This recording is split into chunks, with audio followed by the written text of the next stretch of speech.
All right. We here.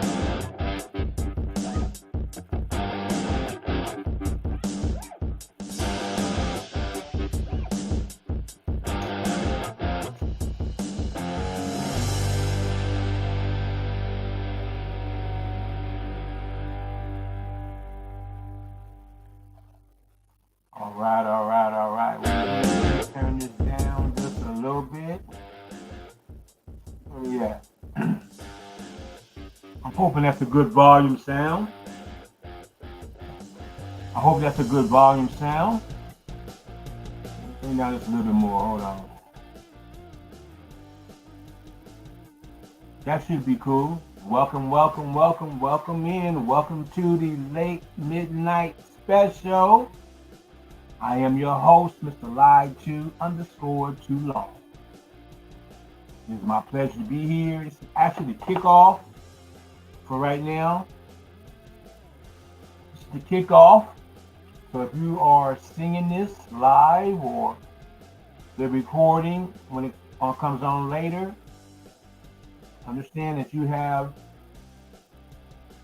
or you are being a part of history.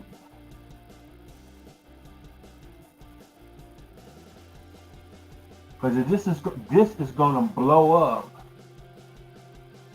This midnight or late midnight special or midnight special. I'm on Instagram right now. We're on YouTube right now. We're on Facebook right now.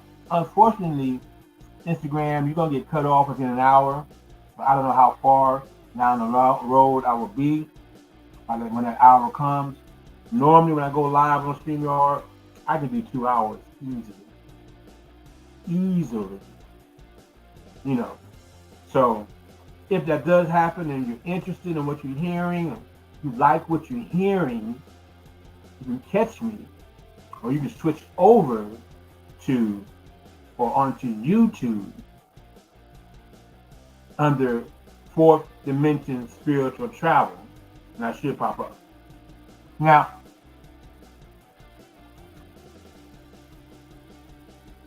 I also go here.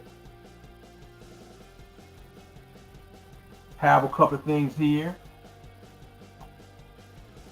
Let's see. I have my email address. You can reach me at dimensionstravel43@gmail.com. I do have a Cash App, $Tahuti63. But my main thing, what I'm really trying to promote, is my website address, which is www.fourthdimensionstravel.com. Now, when you log into there, when you sign up to there, or you log into there, the screen page, the home page is going to say Fourth Dimension Spiritual Travel. But to find me, you have to use the fourthdimensionstravel.com. It's just a little hookup I had when I was setting it up with Wick Studio. And you know, I'm just like, I just leave it like it is. So once again, email address, you can reach me. I try to check it, you know, I get in the habit of checking more often, but sometimes I may go a couple of days. I have like 3 email accounts. I have db11blackgem.db@gmail. I have lied2longinc.com. Then I have this one, dimensionstravel43@gmail.com. So I'll be getting lost. Let's keep it 100. But I'm going to work on that, get better on that. So if you do happen to leave a message or whatever, just give me a little time. I will get there. Once again, I do have a Cash App, $Tahuti63. But my main promotion right now is my website, www.fourthdimensionstravel.com. Check it out. Only when you go there. Matter of fact, let me share my screen real quick. Let me take it down the trip down a memory lane. Kind of rocking it a little bit. Let me see. I should have it here. There it is. But here is my website. And like I said earlier, to find me, please use fourthdimensionstravel.com. But when you get on the page, it's going to show you Fourth Dimension Spiritual Travel. There's a story behind it. And then you see my home page. Check it out. How it all started, and the services I provide, that I will be providing. This page right here. One-on-one esoteric and exoteric counseling or teaching. As of right now, I'm cooking for this week to show next Monday. Because Monday's my day off. You know what I'm saying? So by the time I'm off Sundays and Mondays. I need Sundays to recuperate my body because I'm older, so I need that rest. But I'm cooking on something right now, the esoteric version of what esoteric and the metaphysical meanings of the mythology story of Jacob. That's what I'm cooking right now.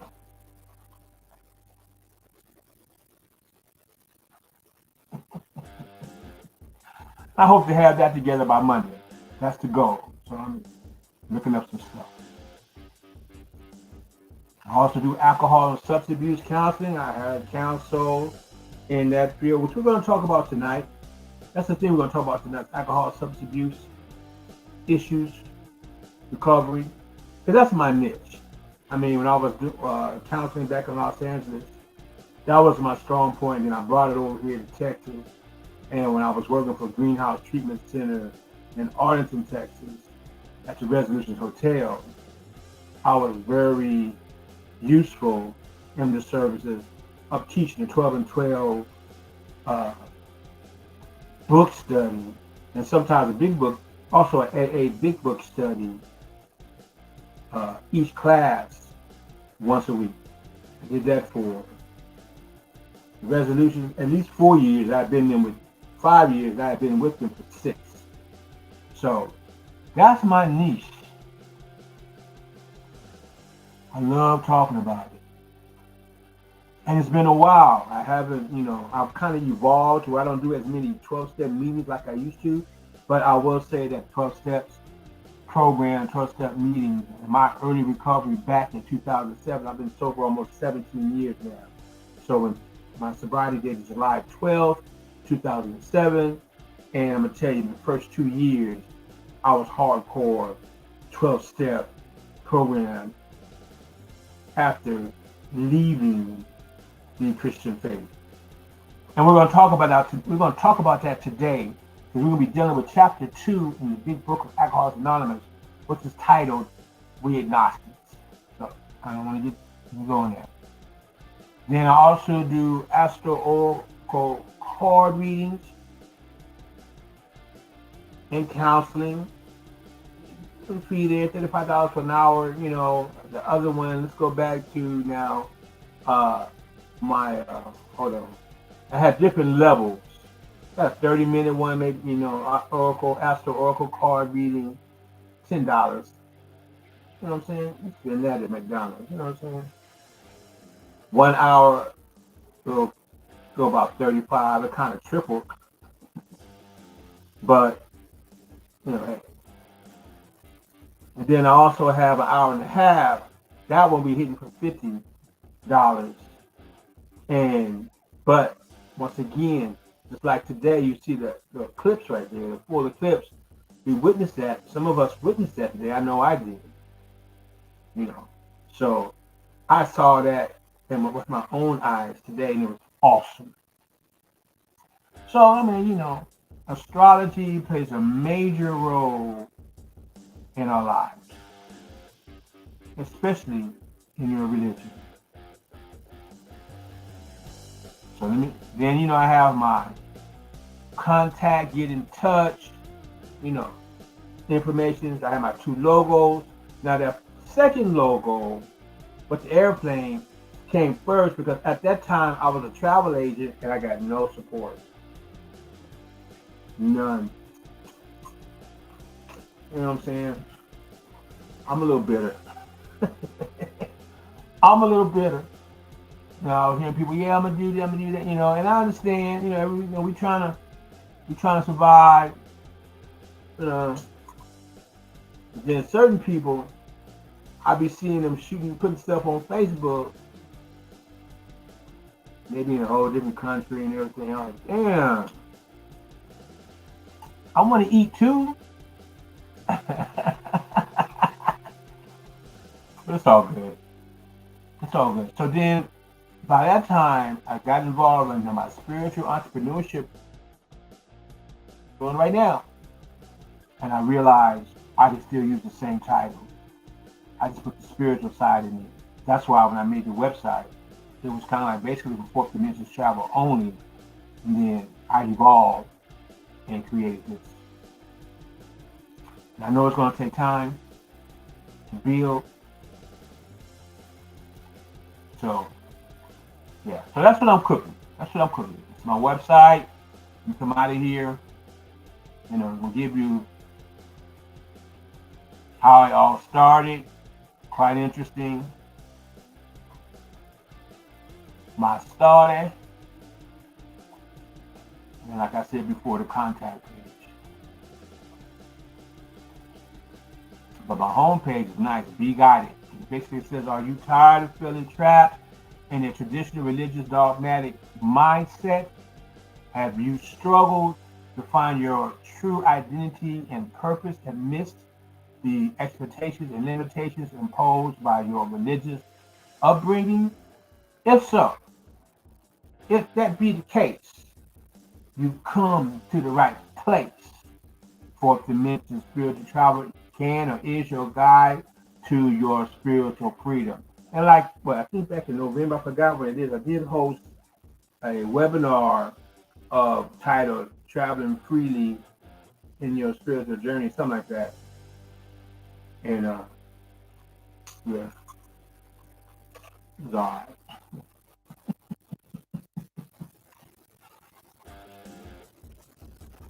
It was a success. It wasn't what I thought. It wasn't as successful as I thought it would be. But I was listening to someone earlier today, and they said, "Hey, man, don't be tripping. Don't let your perfection get in your way of doing what you're supposed to be doing." In other words, when things don't go the way that I think they should go, I need to take that experience as a lesson to improve, to get better. So yeah, so let me come out of there. Come out of here. I should be out. So that's what's going on.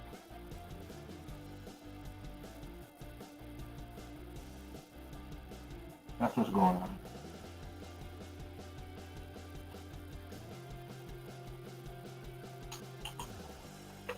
I'm going to be popping some sunflower seeds too. I may be the only one here tonight. So I'm going to be comfortable.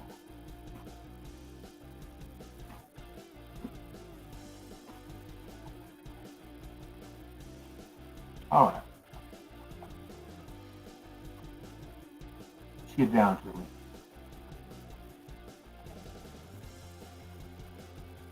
Turn this up. Let's change this music.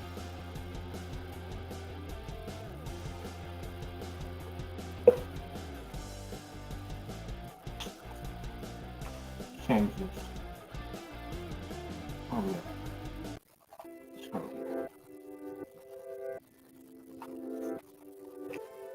Oh, let's go. Let's go.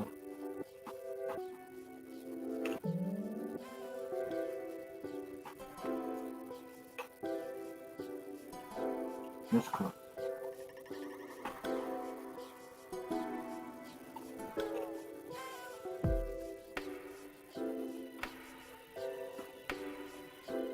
Let's go.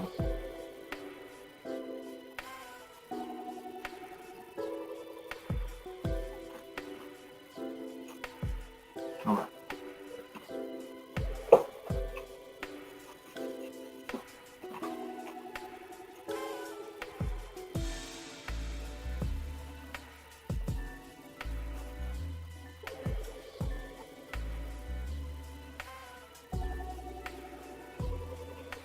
Once again, welcome to the late night, early morning, midnight special. I am your host, Lied Too Long, and tonight we're going to be discussing recovery.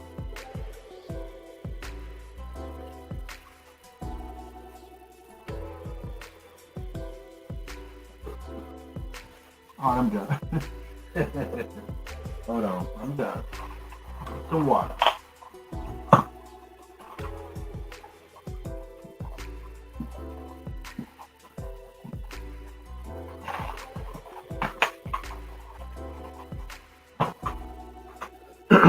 So like I said earlier, I am in recovery. I am working on becoming 17 years clean, sober, however you want to put it. July 12th of this year. So once again, my sobriety date, starting date, is July the 12th, 2007. Now, prior to that, I had been dealing with alcohol and substance abuse issues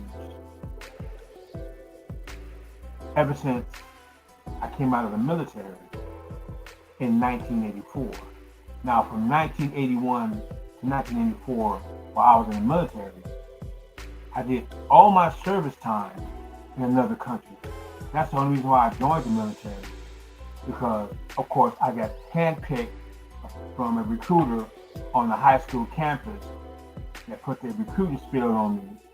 And, I wasn't doing too much. I was staying with my cousins. With my mom and I, we weren't really seeing eye to eye. I had a history of always running away from home. And to this day, I don't know why.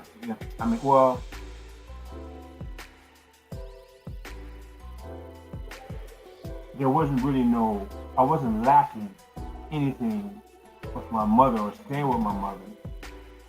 Hold on.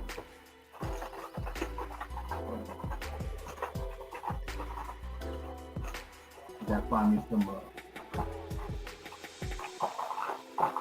hold on. My lips are looking kind of ashy.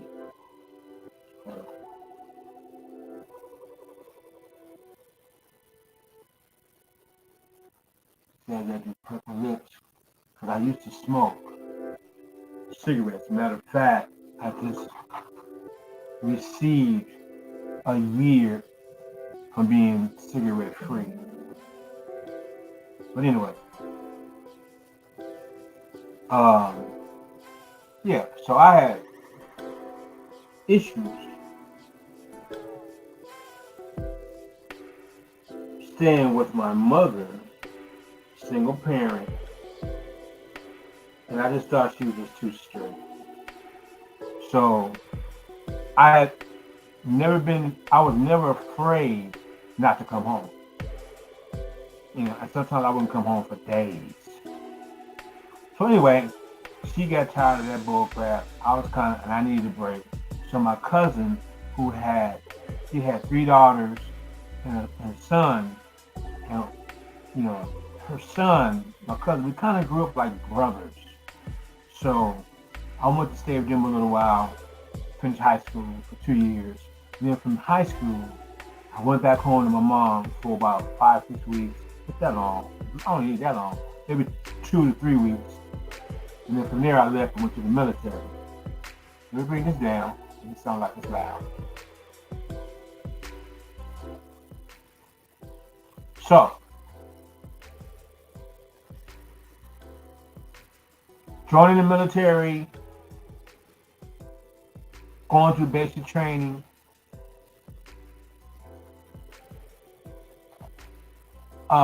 I was supposed to be stationed in Berlin, Germany. That was the contract. But once I got to Berlin, I couldn't stay to Berlin. And by that time, now the wall was still up. The Berlin Wall had not been broken down. So it was very, communism was big over there. And, I guess I did not qualify for the security clearance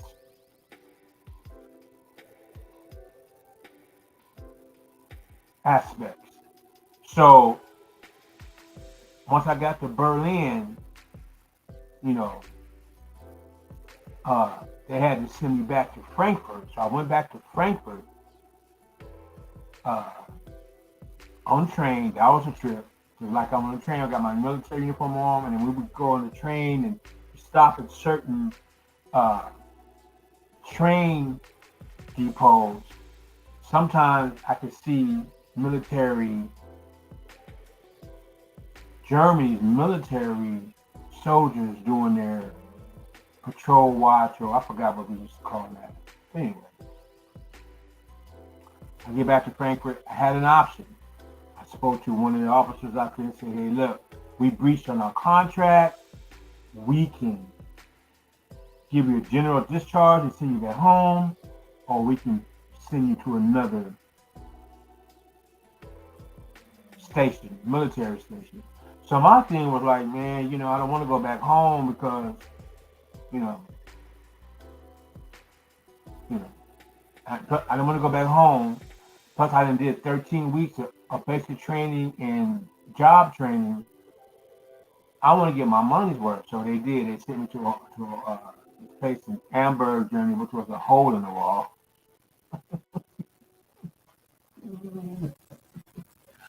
It was a cab unit, 3rd and 2nd cab unit. So it was a tanker regiment.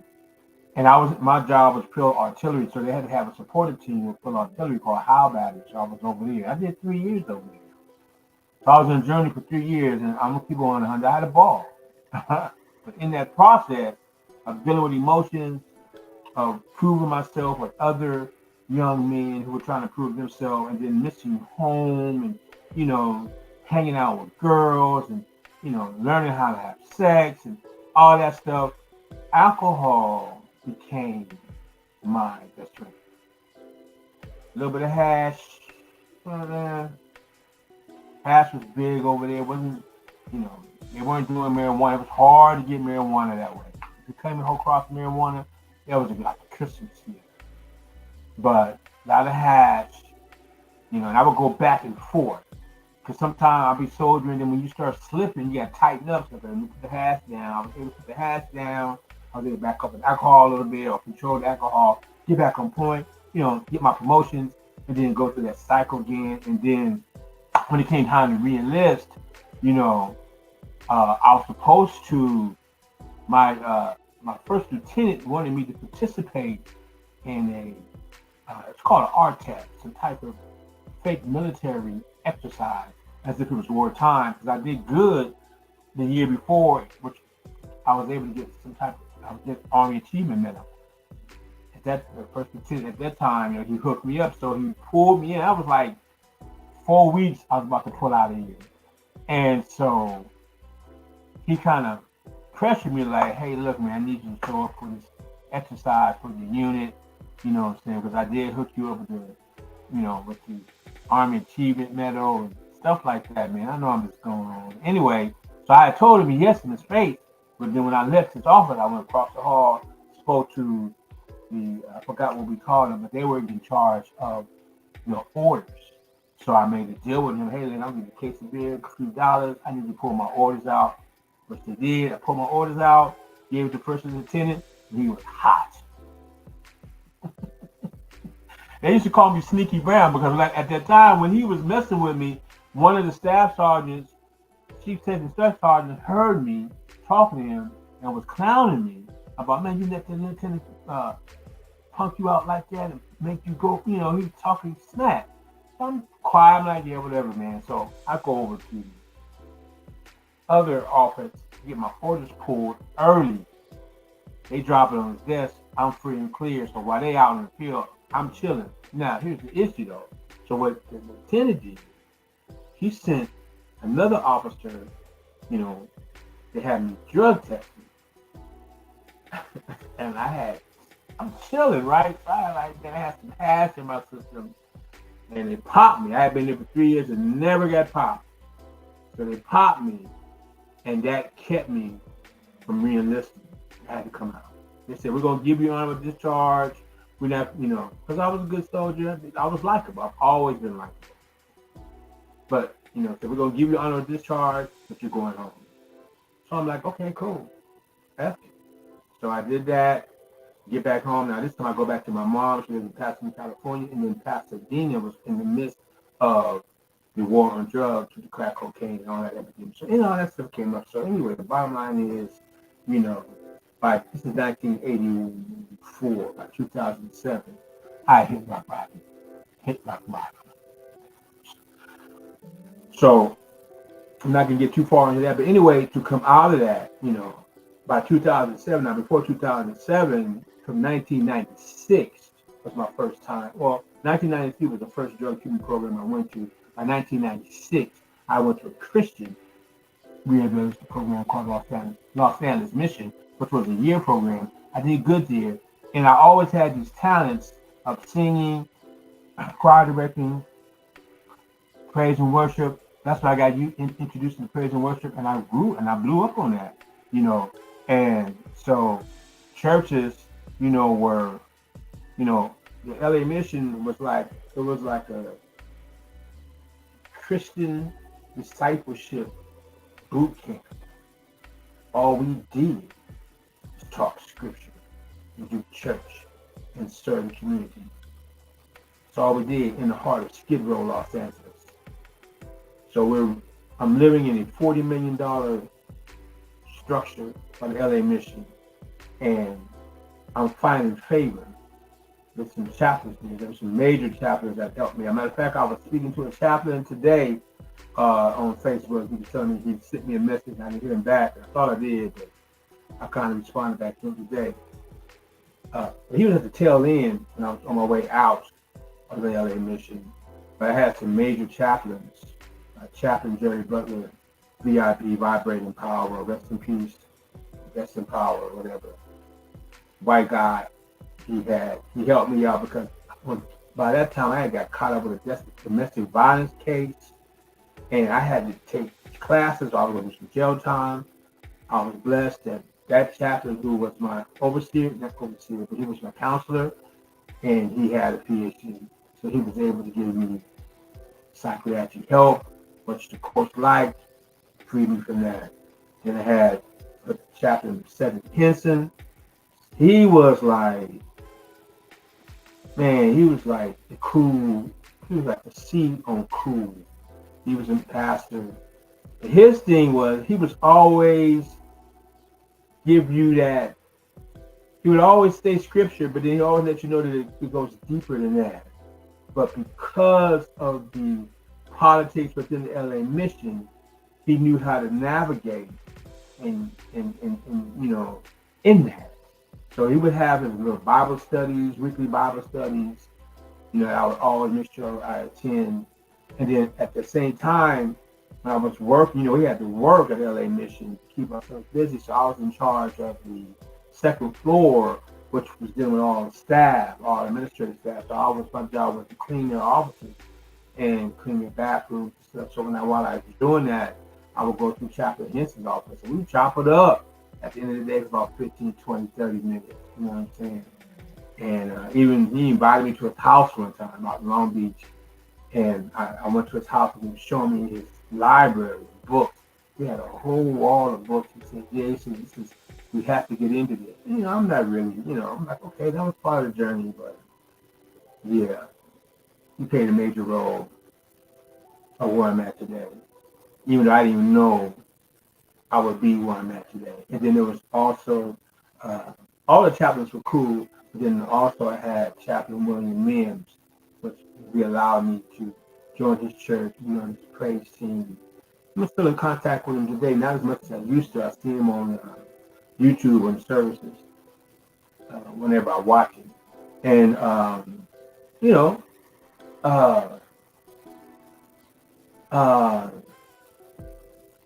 Joined his church, joined the praise team, became a praise team leader, almost got married. It was a sister on the praise team. We was engaged to get married, but I wasn't done getting loaded. But I didn't know it. So I ended up relapsing. And that's why this title is that there is a power. There is a power that keeps the alcoholic and the addict insane.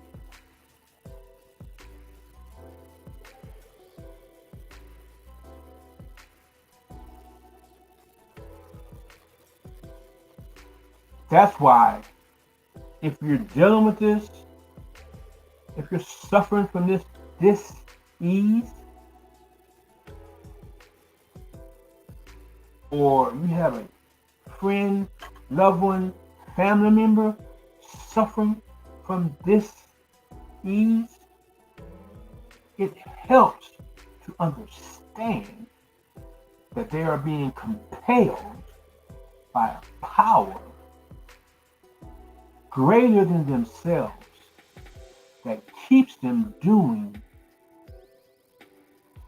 or keep them dwelling in insanity.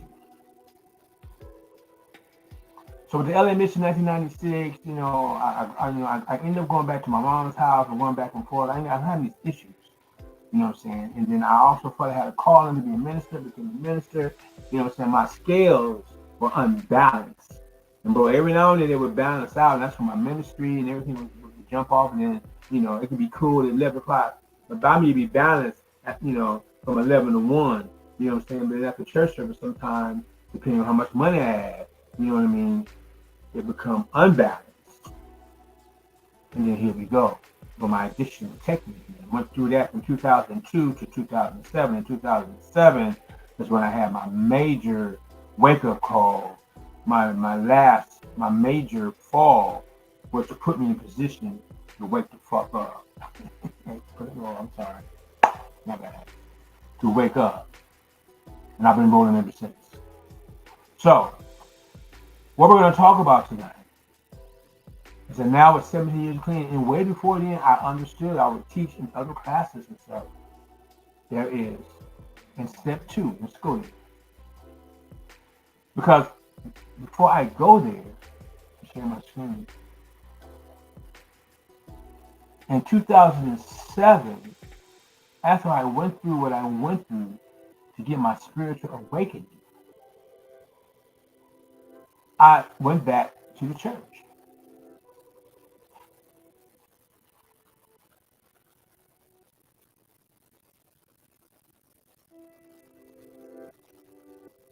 But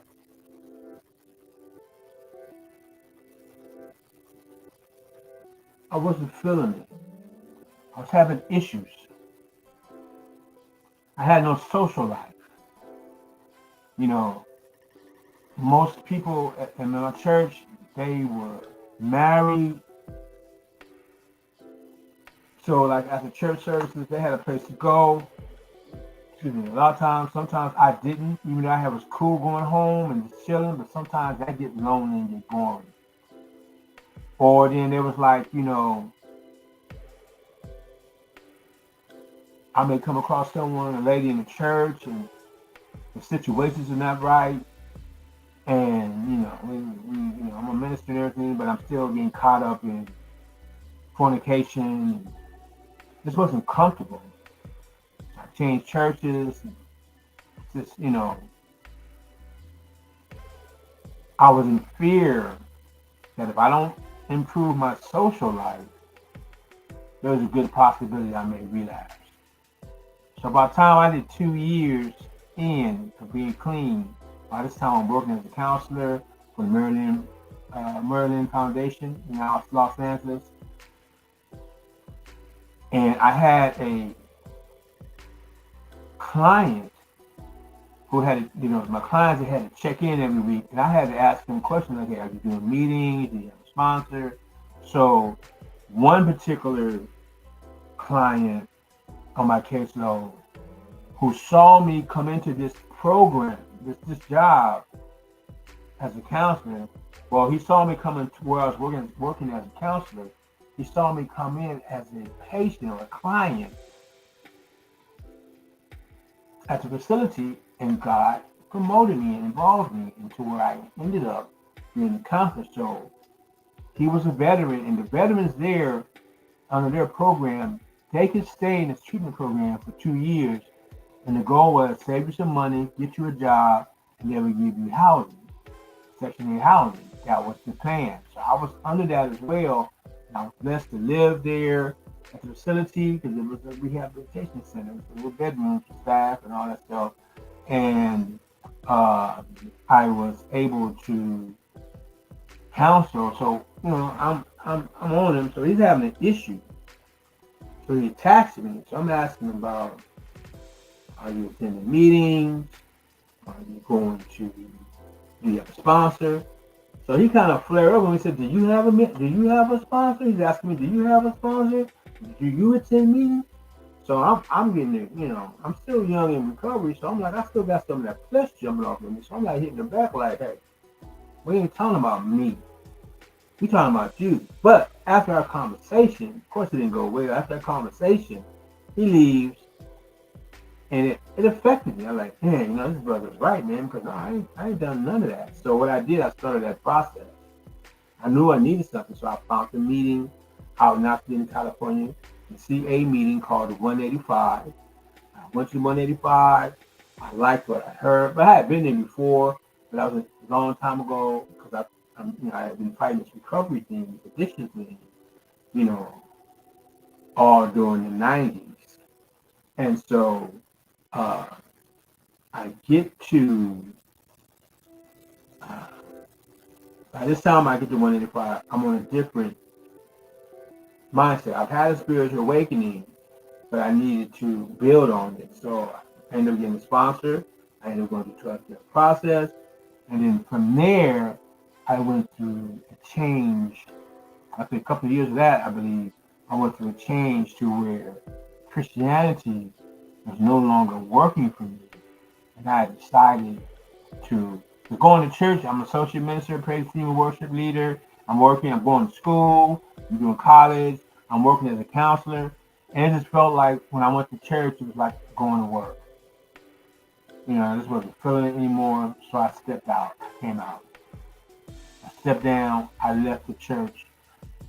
But I didn't leave Christianity, I just left the church. And I got connected with the AA fellowship and to build my social life. That's why I brought all this up. And then from there, I just evolved. Ended up getting married, met my wife at the fellowship, ended up getting married, and started living a particular life. And, hey. But I said all of that. I know Instagram, you about to go. I'm sorry, because I've been rambling. But in the process of doing the 12 steps,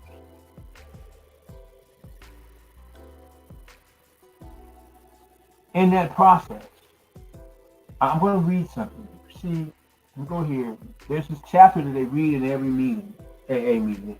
It's one of the prelims. It's called How It Works. So it comes out and says, rarely have we seen a person failed who has thoroughly followed our path. It says, those who do not recover are people who cannot or will not completely give themselves to this simple program. And the reason why the program is simple is because I'm not going to read the whole thing. Well, I'm going to show you why the program is simple. It says, those who do not recover are people who cannot or will not completely give themselves to this simple program. Usually men and women who are constitutionally incapable of being honest with themselves. There are such unfortunates. They are not at fault. They seem to have been born that way. They are naturally incapable of grasping and developing a manner of living which demands rigorous honesty. Their chances are less than average. There are those, too, who suffer from grave emotional and mental disorders, but many of them do recover if they have the capacity to be honest.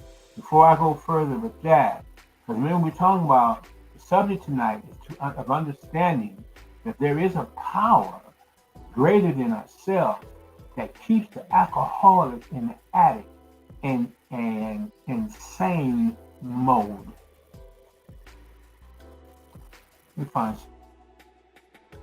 something else here.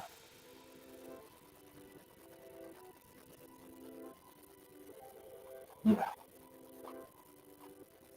Share this with you. Also, it talks about this is in a big book of Alcoholics Anonymous. And I'm bringing this out because a lot of times, especially in between what culture coming out of, this group, this spiritual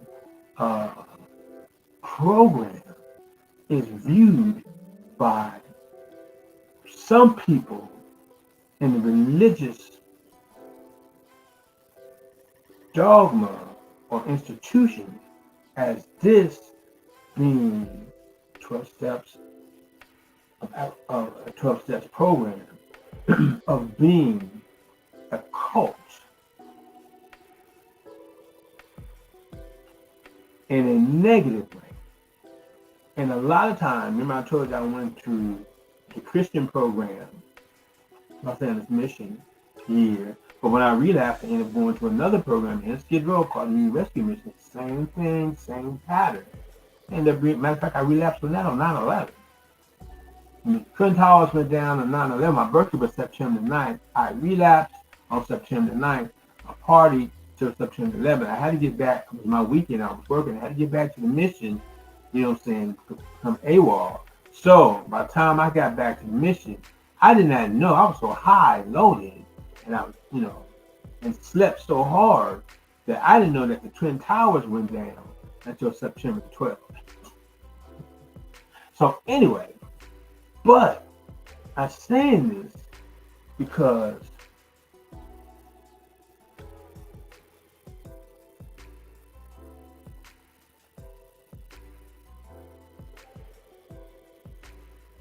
religion,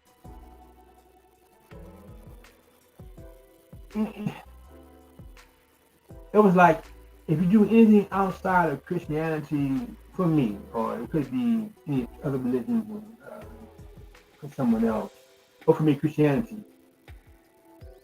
The reason why I'm being told the reason why you're having this issue because you have not confessed your sins.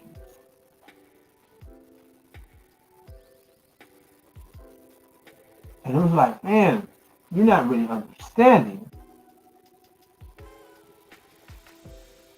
My scales are unbalanced. When they're balanced, yeah, I want to stay sober. I want to be clean. But then I'm having these other issues like sexual desires, other immoral desires that keeps my scales unbalanced. And let me keep it 100 with you, I like the feeling that I got from getting high. Shit was awesome, but I couldn't function. So anyway, it talks about, I think I probably Instagram. If you're still there, if you still want to get down with me, you can find me on YouTube under Fourth Dimension Spiritual Travel. And it should be going live there, or you should find the whole remaining of this subject or live going on. So anyway, I want to come back to we're in the Big Book of Alcoholics Anonymous. A lot of times people, some of you guys who are giving, who may have people who are trying to recover, and then they go to these 12-step programs, and then some of you family members, some of you loved ones, give them shade because they're not doing it, they're not just trusting in Jesus. And I need to let you know that what you are doing is that you are being an MFing stumbling block. you are in the way out of love. I can understand as being that you're doing this out of love and ignorance. So, but I was fortunate enough that my spiritual awakening, my bottom was so effective that it created a foundation where I didn't really need to do the 12-step program. But I did go back to church, and then I got tired of that religious dogma always on my MFN back.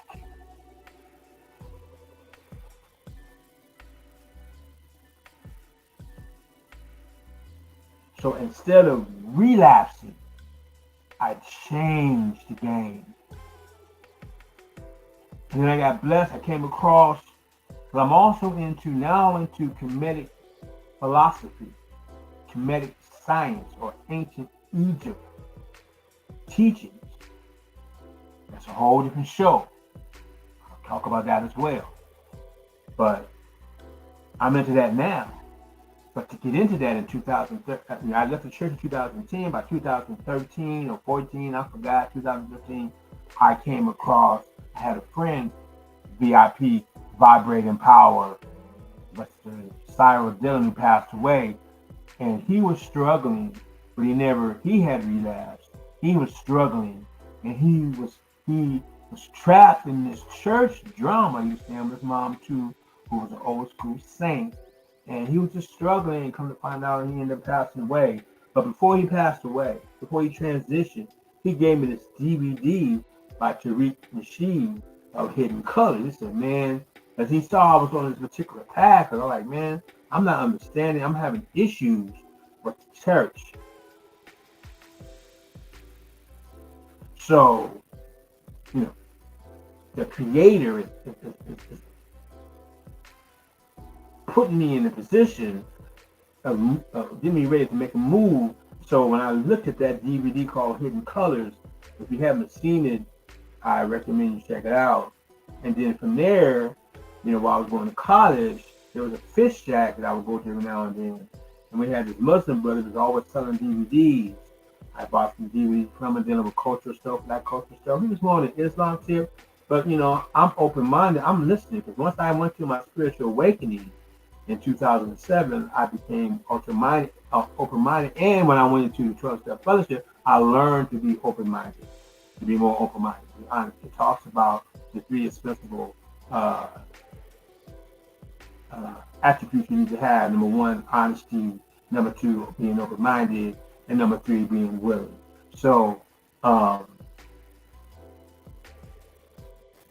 when I stepped away from the church, it enhanced my ability to be open-minded. So anyway, I bought a DVD from him, and at this time, I'm having issues with diabetes, but I'm not knowing that I would find myself eating and then I would fall asleep. And then in that process, I went to sleep. I woke up, I had a DVD in there. I was listening to some type of cultural stuff. I forgot what it was about, but the DVD was playing. And while the DVD was playing, I passed out. But then I woke up, it was Dr. Ray Hagen was on the DVD. He was talking about a particular passage in the Bible dealing with an Ethiopian. And from that, he broke it down to show that our culture as Black people had always been in the Bible. But at the same time, we had to understand that there was a deeper meaning. He was all about African. He had a thing called the African Village. He used to be a big time Pentecostal preacher or something like that. He had an awakening. He's been out for a while. He stepped out, created a village of helping people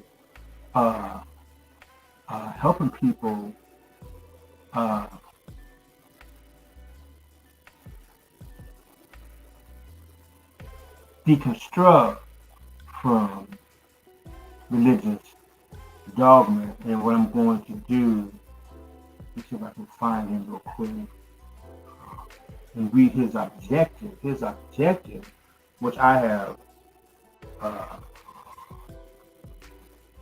accepted as well.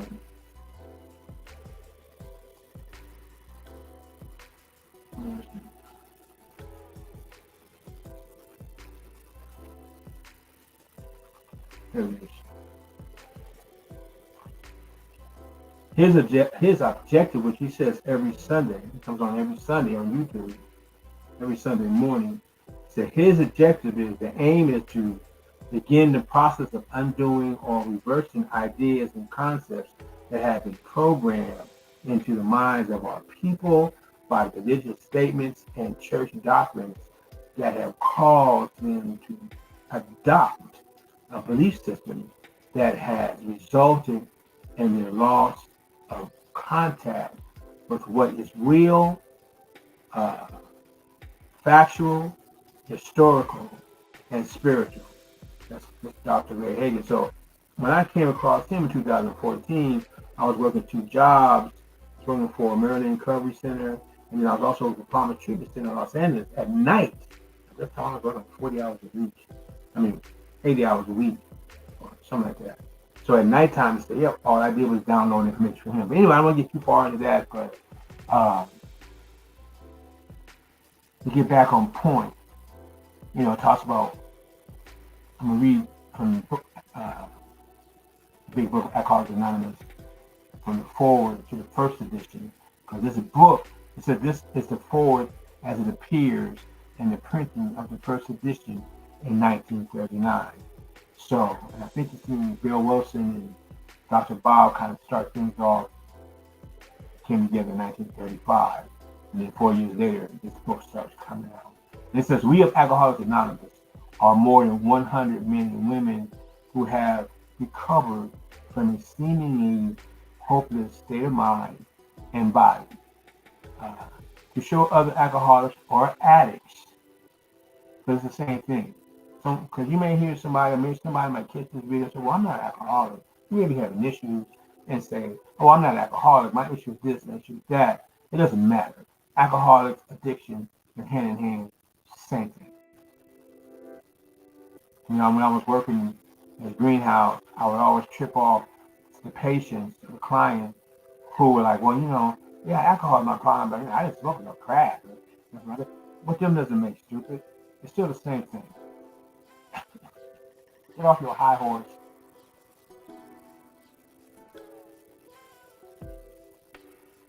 All right, calm down. So, to show other alcoholics or addicts precisely how we have recovered is the main purpose of this book. So, I'm saying all that we do recover. And I still haven't gotten on my top list. When we did How It Works, I read that, and then it talks about, once again, it says, rarely have we seen a person fail who has clearly followed our path. Those who do not recover are people who cannot or will not completely give themselves to the simple program.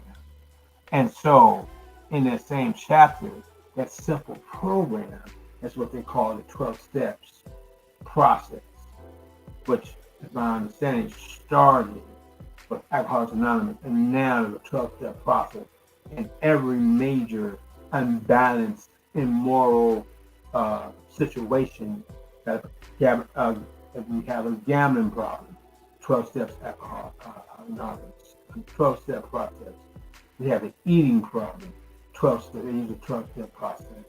If we have any type of moral character issue, 12-step process. It has been proven that it works. So we're just going to deal with the first 2 steps, but the main step we're going to deal with, we came to believe, well, I'm not there yet, but the first step said we admitted that we were powerless over alcohol or drugs, that our life had become unmanageable. Step 1 is taught. Step 1 is the only step that has to be done 100%. 2 to 12, we learn, we grow. But step 1 has to be, it has to be clear. That's the foundation. It has to be set. Set what? That I'm powerless over alcohol and drugs.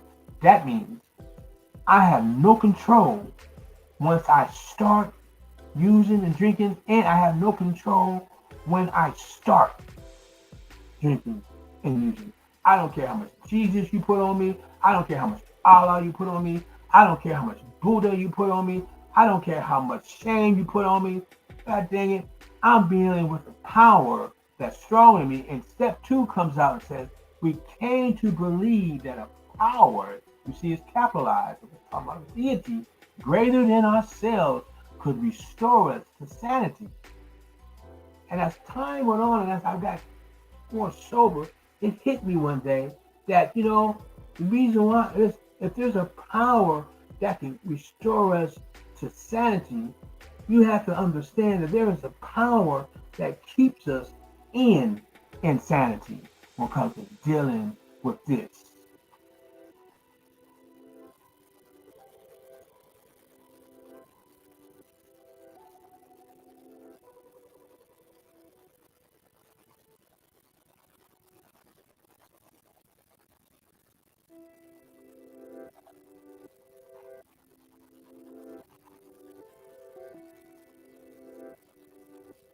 If you are struggling with an addiction or with alcoholism,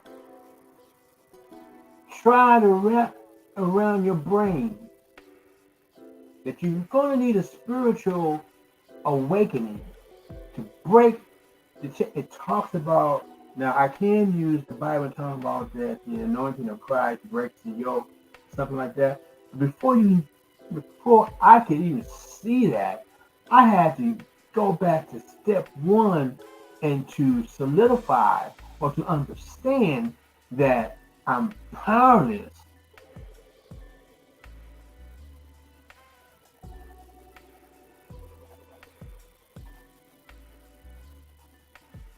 over these devices, drugs and alcohol, and that my life is unmanageable. In other words, what it means with that is that my emotions I cannot control.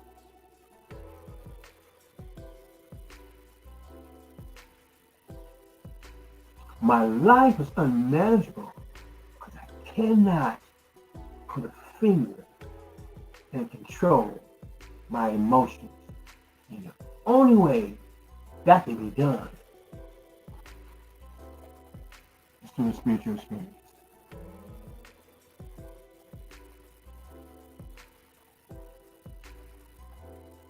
Hold on. Come out here for a minute.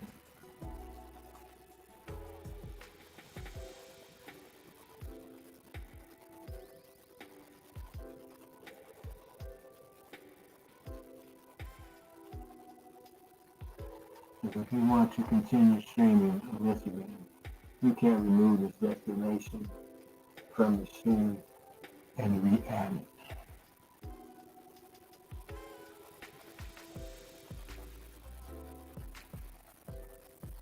Hold on, how do I do that? Just edit. Hold on, trying to bring Instagram back. Hold on.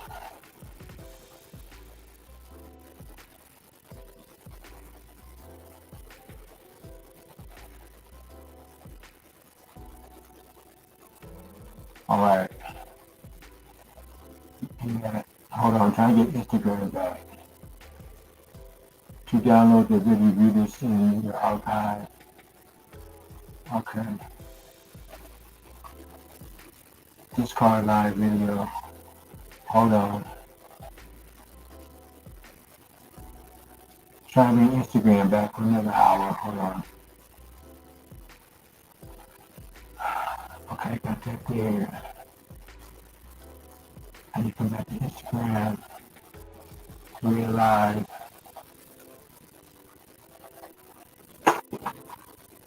Power. Keep yours. Hold on. Audience. Covenant next copy. Hold on, you guys. Try to be Instagram another hour.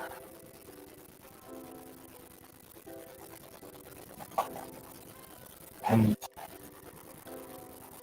Save.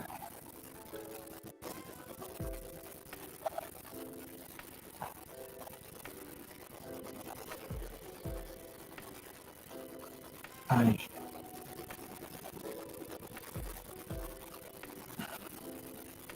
Am I here? Go live. Okay, here we go.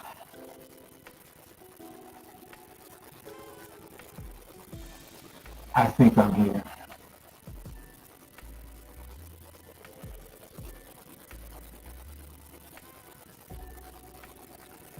Okay. All right. I got Instagram back for another hour.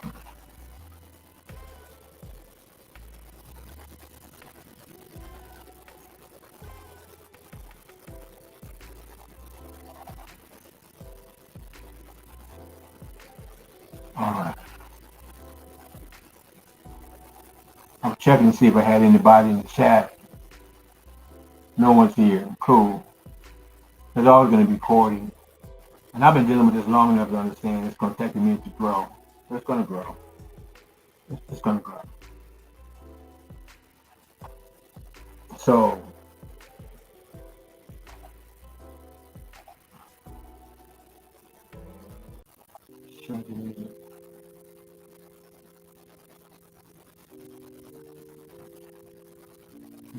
since I'm the only one here,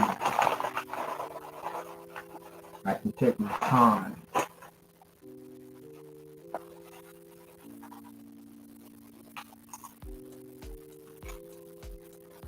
Mm-hmm.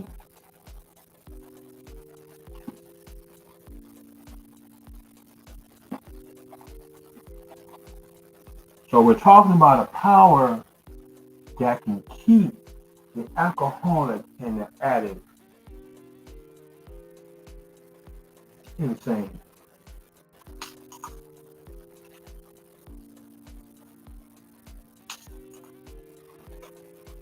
If there is a power, which I showed you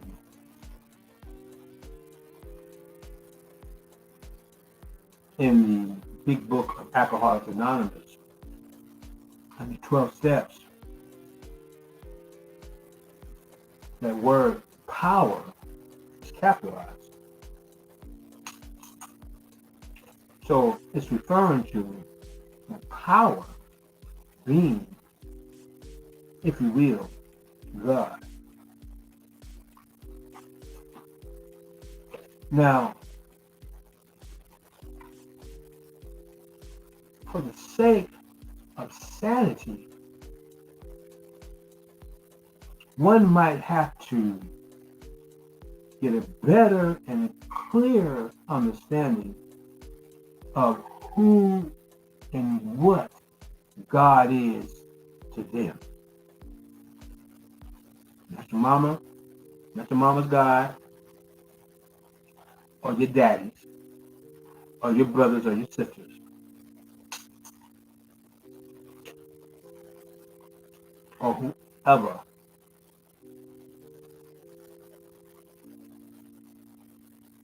may be in the picture. The alcoholic and the addict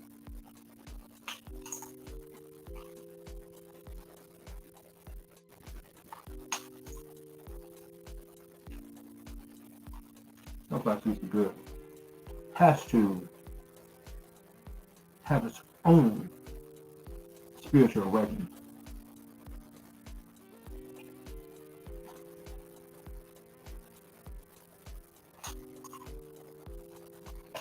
Go back and share my screen. Let me show you something.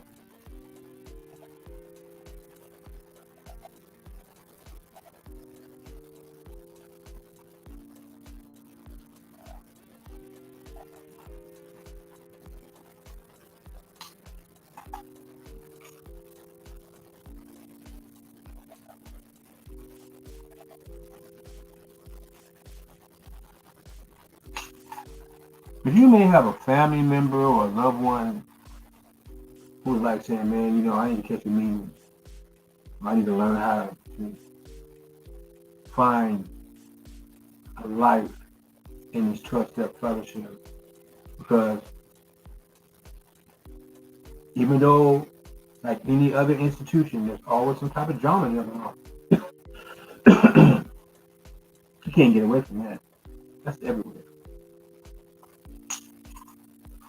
There's drama in the mosque, there's drama in the temple, synagogue, there's drama in the church, there's drama in the world. Man, what are you out? There's drama.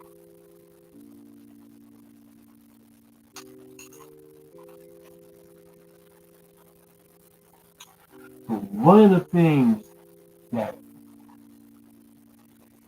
this institution, AA or CA, the one that they thought was a CA, was a CA fellowship, Cocaine Anonymous fellowship, but they used the Alcoholics Anonymous book for recovery.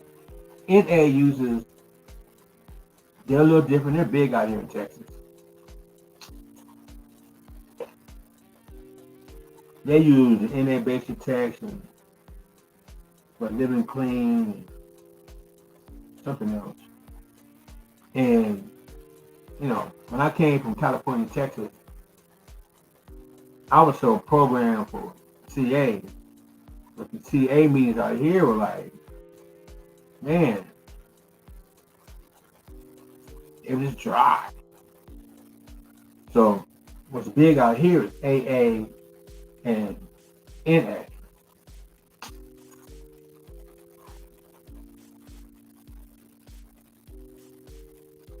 So I never really, even though I tried many times, okay, let me get established, this AA group. I wasn't really feeling it. Okay, let me go over here in I had to drive distance. But it was just hard. Either it was too white or it was too black.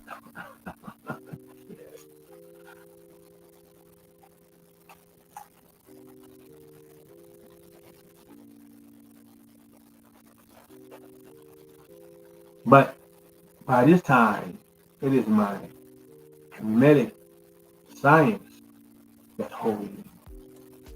I had evolved. Which kept me connected while I was working with Greenhouse. That kept me closer. But once I left Greenhouse, then it was like, okay, I'm good. However, lately it's been put on my heart to start showing my face a little bit, work that into a schedule, and we'll see. But in the meantime, this is my thing as well. So it talks about in the doctor's opinion. No, it's not that one. All right.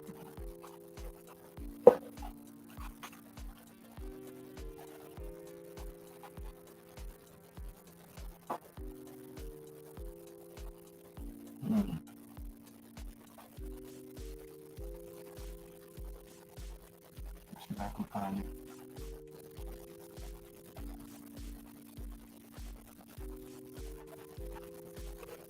Let's talk about, since there's a power,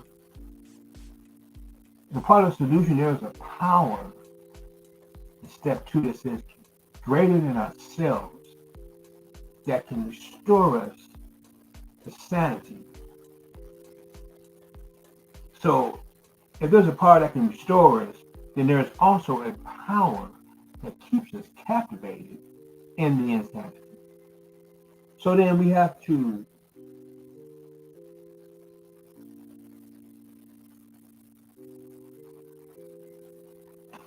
get the spiritual experience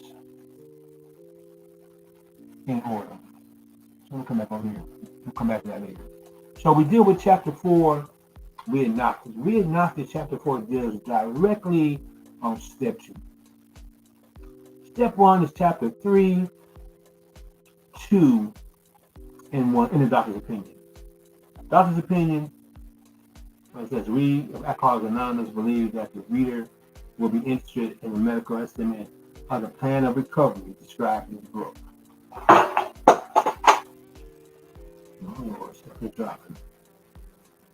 Then it has Bill's story, the founder, one of the co-founders of Alcoholics Anonymous. Well, also had issues, but he's also the co-founder. Him and Dr. Bob. His story. So I go to page 8. Page 1 through 7 talk about all his struggles. And then on page 8 through 16, I believe, it talks about his recovery.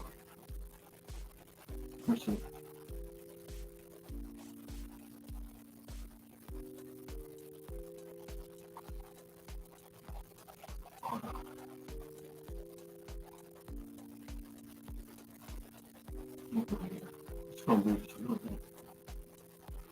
Bill's story talks about war fever ran high in the New England town to which we knew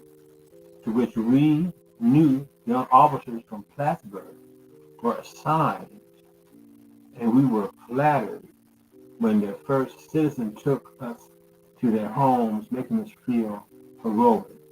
Here was love, applause, war, moments sublime, with intervals hilarious.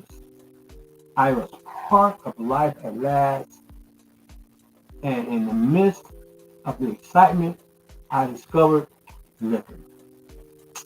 I forgot the strong warnings and the prejudices of my peoples concerning drink. You know, we hear people all the time say, hey man, leave that stuff alone. Go to school, they show you films, and put it just, hey, leave that stuff alone. Don't mess with drugs, don't mess with, alcohol, that jack up your life. We're like, yeah, whatever, man. We forget. In time, we sailed for over there. I was very lonely and again turned to alcohol. Kind of like me. I'm in the military. I'm in Germany. I'm lonely. The dear the feelings I was feeling. Seeing alcohol could step on the steam. And it worked. We landed in England. I visited Westchester Cathedral. Much moved, I wandered outside. My attention was caught by a doggerel or a saying on an old tombstone. God speaking right here. I'm trying to wake up your memory and help you out. And it read, here lies a Hampshire grenadier who caught his death drinking cold small beer. He died of alcoholism. A good soldier is near forgot whether he died by a musket or by fire.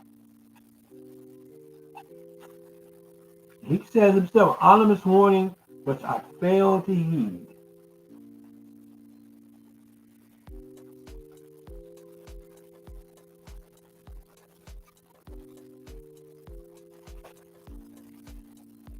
We're just taking our time.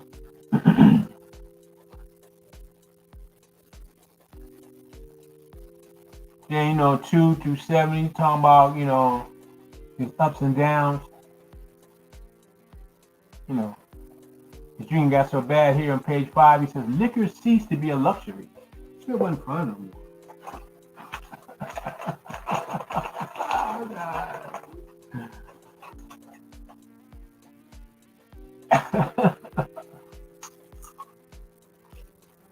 It became a necessity. Drugs ceased to be a luxury. It became a necessity. Bathtub gin, 2 bottles a day, and often 3 got to be a routine. Or, bag of weed here, 1 bag, now it's, half an ounce. Now it's primos. I mean, it's how it can be primos. What the old English 40 ounce, club drinks, Now I find myself when the club shut down, I realized the party continued, in AKA places called the Rock House. And I'm saying,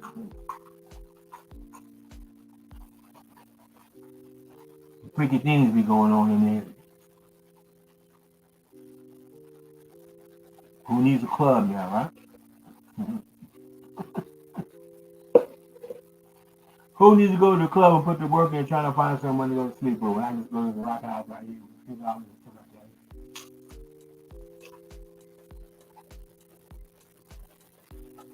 And get turned to effing out.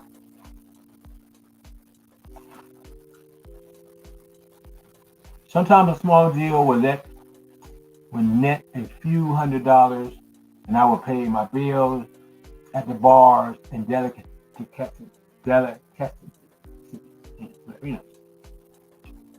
This went on endlessly, and I began to waken very early in the morning, shaking GTs, and a tumbler full of gin, followed by half a dozen bottles of beer, would be required if I were to eat any breakfast. Nevertheless, I thought I could control the situation, and there were periods of sobriety which renewed my wife's hope.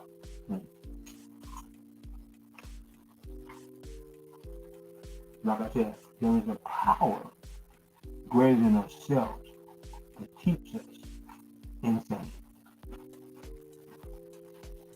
Gradually, things got worse. No shit.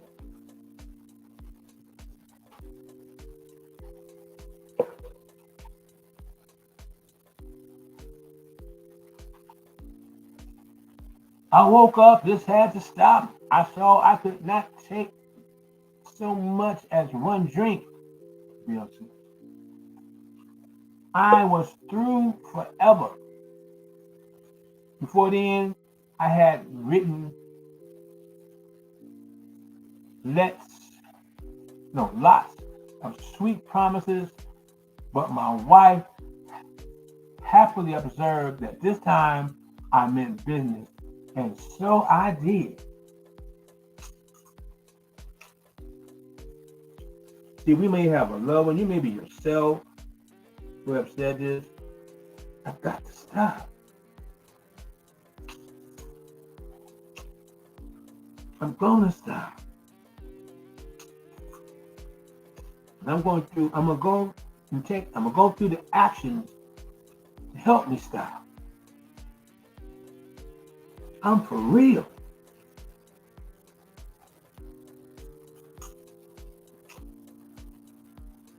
I meant business, back to the reading, and so I did. Shortly afterward, I came home loaded.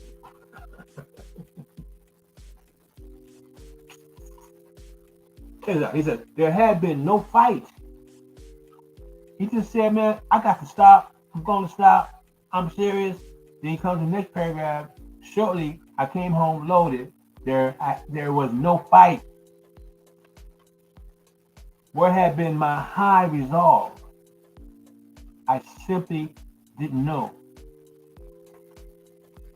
It hadn't even come to mind to fight.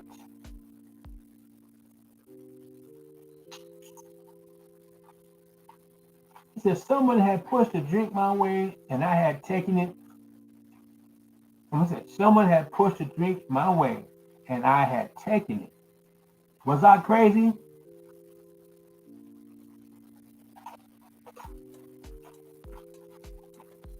He asked. I began to wonder, for such an appalling lack of perspective seemed near being just that. Renewing my resolve, I tried again.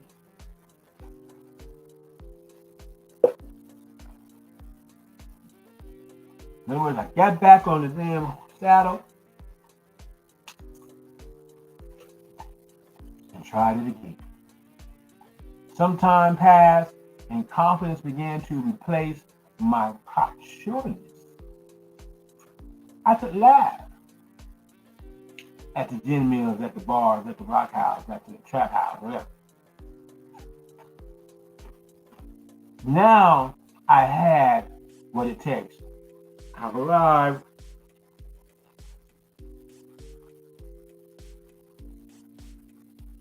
One day I walked into a cafe to telephone. In no time, I was beating on the bar, asking myself, damn,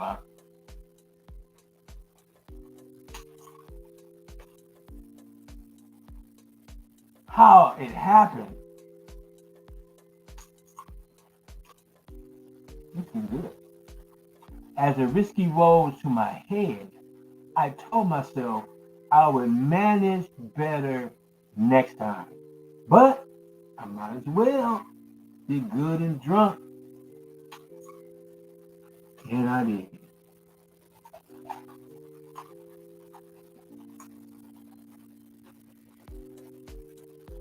He said the remorse, the horror, how you say it in popular? The horror. Who's that, Marlon Brando, part now in that movie? The horror, the remorse, horror, and hopelessness of the next morning are unforgettable. Man, I remember when I was in my addiction, when I come down after smoking up all my damn money, the remorse, the horror, and the hopelessness in the morning was unforgettable because nothing was, I had to take care of no bills, I had to pay no rent, I had to pay for food, you know what I'm saying? And all week long, I was like saying, you know, I'm not going to spend my money on this stuff. As soon as I get paid, you know what I'm saying? I get my check and I'm on. It was like this power that kept me insane kicked in. Like a damn on autopilot.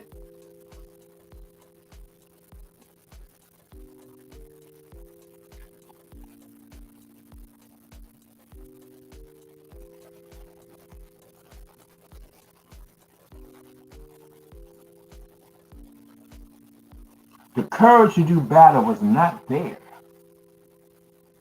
My brain raced uncontrollably, and there was a terrible sense of impending calamity. I knew I was in trouble. As I'm in autopilot, I see myself moving. I'm like, damn, here we go.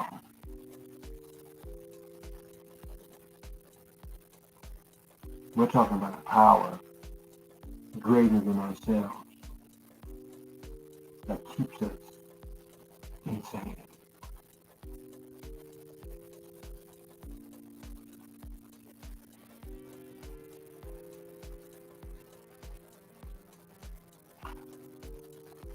I hardly dared cross the street lest I collapse and be run down by an early morning truck, he was told. For it was scarcely daylight, not all day night. All night, and all night play supplied me with a dozen glasses of ale. My withering nerves were stilled at last. So we got this BP jumping off. He's sick. He's bodily sick. Bodily, mentally, and sure enough, spiritually sick. A morning paper told me that the market had gone to hell again. Well, so had I. The market would recover, but I wouldn't. But you know, Bill, you know, he became a successful stockbroker and crashed.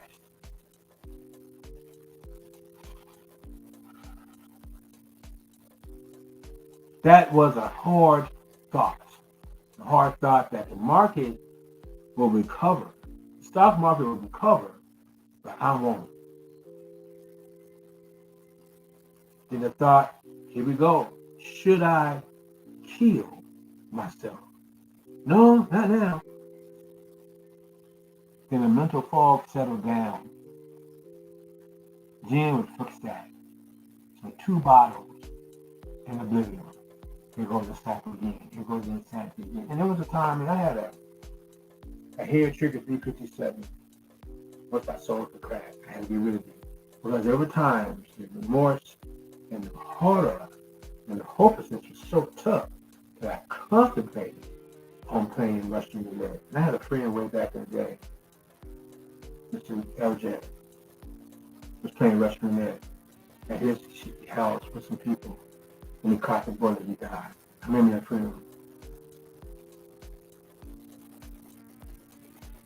In that church house for his funeral was packed. It was over 200 people. Yet, this individual felt so alone that he ended up playing Russian roulette. So there is a power greater than ourselves that keeps us insane.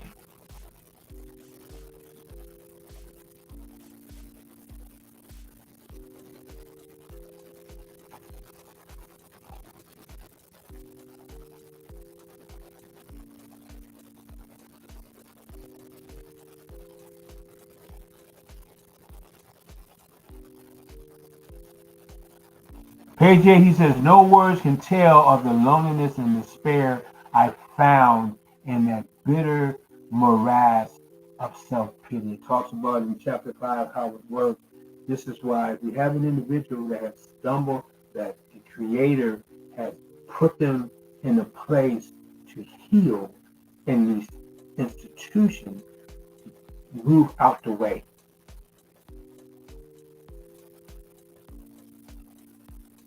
And let them go through the process. Does that mean that they're going to go at that one time and get on the straight and narrow? Maybe, maybe not.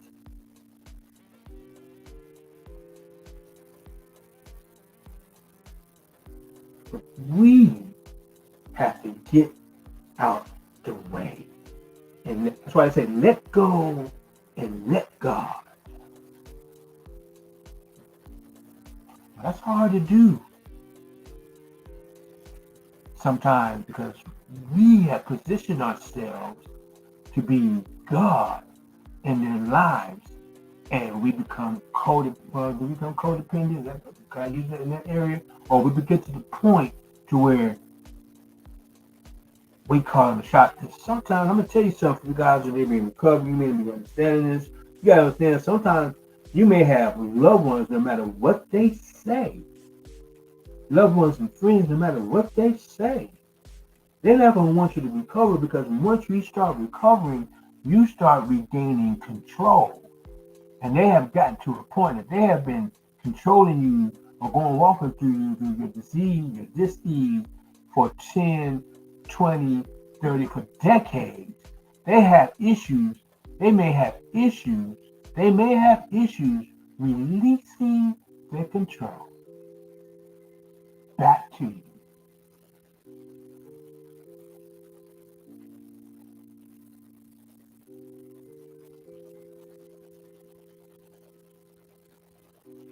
So, this is Bill now. I hadn't even gotten to for the We Agnostics.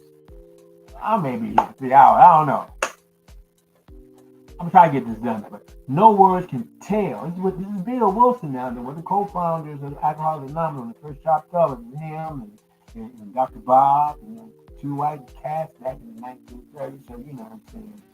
You know that. Yeah. Anyways, no words can tell of the loneliness and despair I found in that bitter morass of self-pity.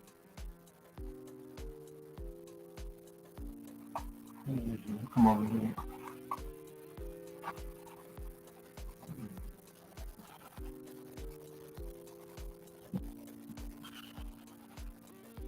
Let me go to the dictionary. Hold on.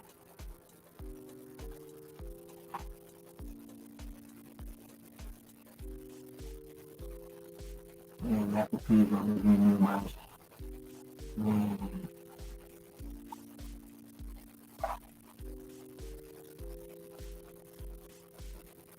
Mm. Not the way I mean. You know, everything that we do, man, it's like they always try to use this fearful tactic. You gotta do this. You better get that. If you don't do this, you don't get that. You're gonna come under fear. You're gonna come into attack over here, and you may not, but they be like, you gotta do this. You gotta do that. You wanna come under attack? Pay this, pay that. Man, shit.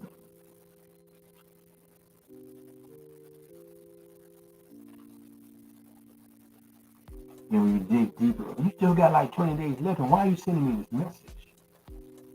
Do your job.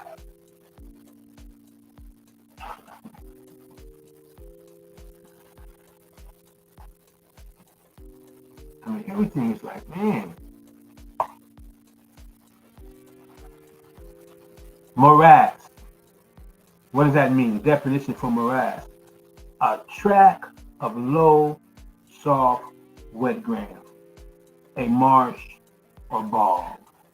So the word, so morass, a tract of low, soft, wet ground. Definition number two: a marsh or blah. Let's say some more. Hold on. Any confusing or troublesome situation, especially one from which it is difficult to free oneself, comma, entanglement. Yeah, we'll use that right there, number four. Any confusing concerning this addiction, this alcoholism, that I'm having a hard time getting relief from Jesus or Allah or Buddha or Jehovah or Moses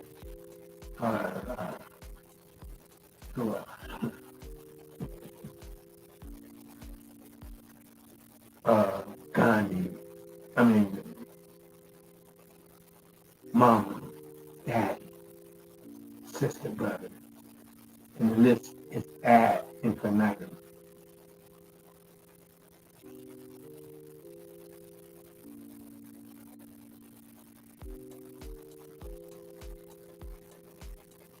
So we're going to use that for any confusing or troublesome situation, especially from which it is difficult to free oneself, aka I'm entangled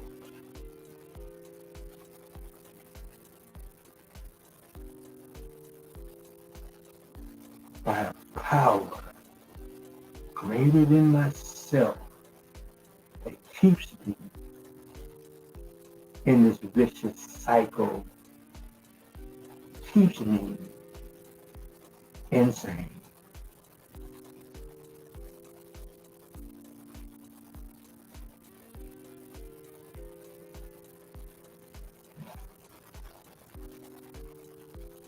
He said, quicksand, this is Bill Wilson now, stretched around me in all directions. I had met my match. I had been overwhelmed. Alcohol, drugs was my master. It says master, but I'm going to use master.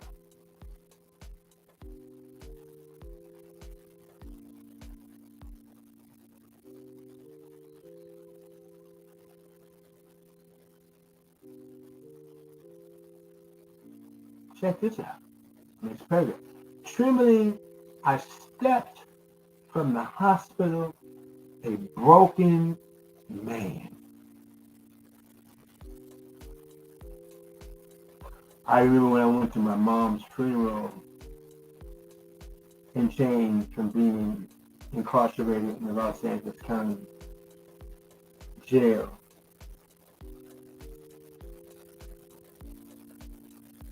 And as I watched my mother's body laying in that casket, man, I was broken.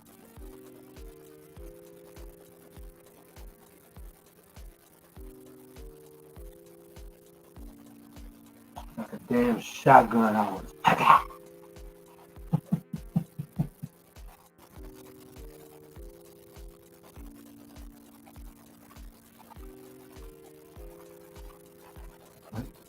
Creator, God was good for me because He had put me in a place where I had to be incarcerated for about 3 months, which gave me an opportunity to save me from me.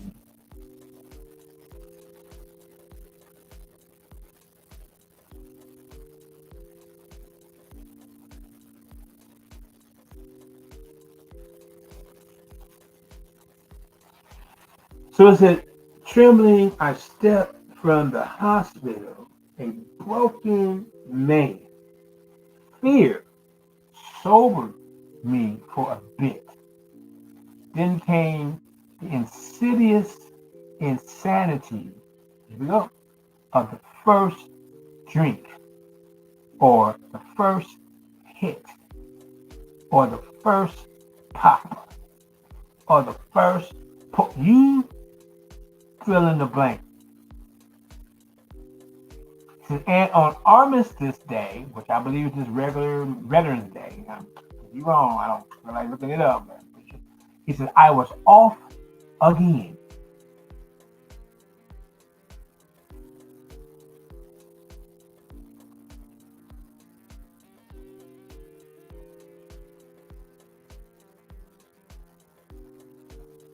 Everyone became resigned to the certainty that I would have to be shut up somewhere or would stumble along to a miserable end. So what's effed up?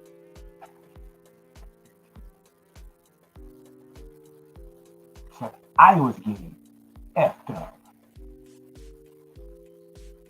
How dark it is before the dawn! Exclamation point, he puts it. Just like when I was going through my situation, it was dark.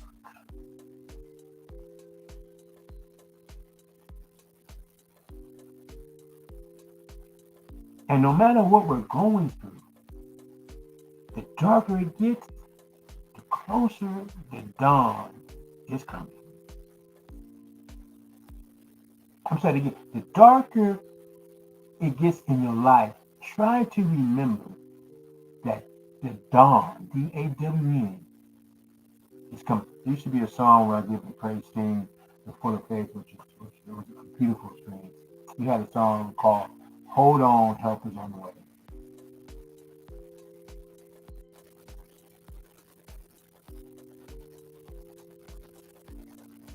Sometimes you just have to hold on. Go through whatever you're going to go through. Go through the process of the ups and downs, of the victories, of the knockouts. Where it seems like, I mean, one time, man, I was pushing the pipe, man, straight up, man. I think I've been smoking like 8 hours in the house, stuff like that. And I'm waiting on another package and stuff like that. And they pissed off at me because, it's early in the morning. Like, damn, let me go to sleep. Like, I can't. And I remember pushing that pipe and saying to myself, damn, I ain't gonna never quit.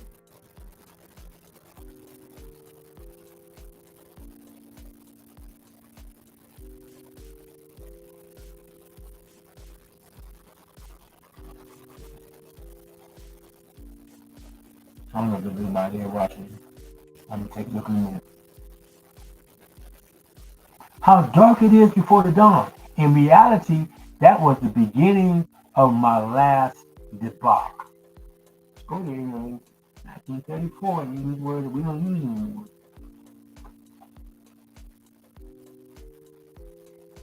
Debug, what is that? U-D-B-A-U-C-H?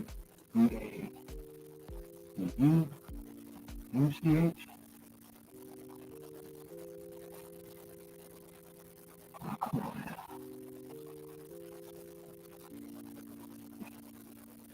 U-C-H. Once again, you're welcome to the midnight special. Late midnight special. We come on, man. We stay till we stay. 2:36. I've been on here a couple hours now. Let's see if Instagram is still with me. Debauch, to corrupt by sensuality, intemperance, seduce. Number 2, to corrupt or pervert solely. What it says in reality, that was the beginning of my last debauch. That's a more.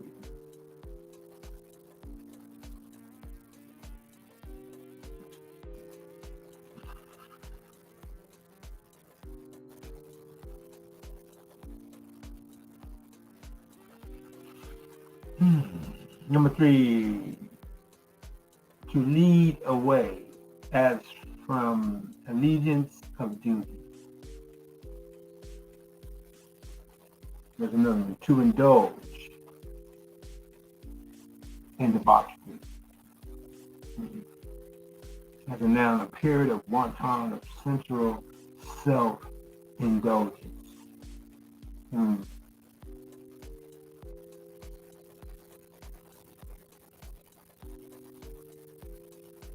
6, an uninhibited spree or party, orgy, etc.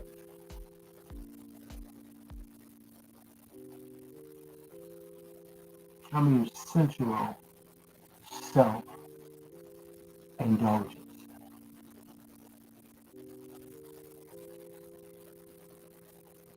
In reality, that was the beginning of my last sensual self-indulgence.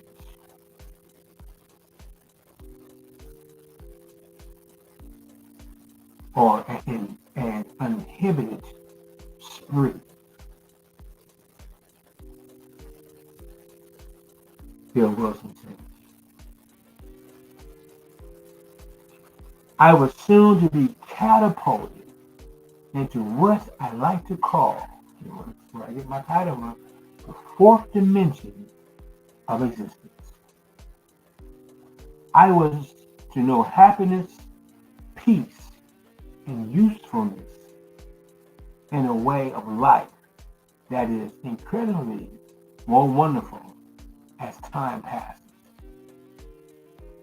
So it comes in Bill's store, page number 8. If you're interested, man, get the book. You can get the book on Amazon, download it for $2.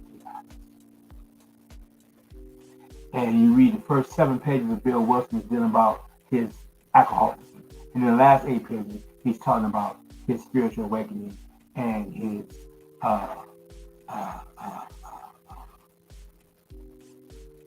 recovery. And he had help from an individual, Mr. Eddie Thatcher, who, if I'm not mistaken, died through sober. He went through the Oxford Group, another Christian program, and he eventually, I believe, if I remember right, he relapsed and ended up dying in his alcoholism.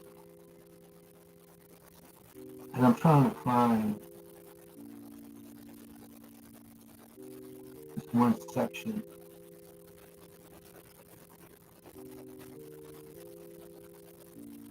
Yeah, here he talks about right here. Talk about his friend Eddie Thatcher.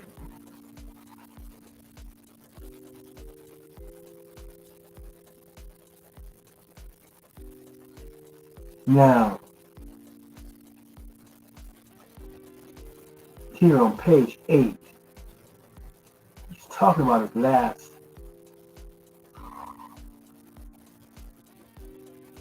He said he found happiness in peace. He still was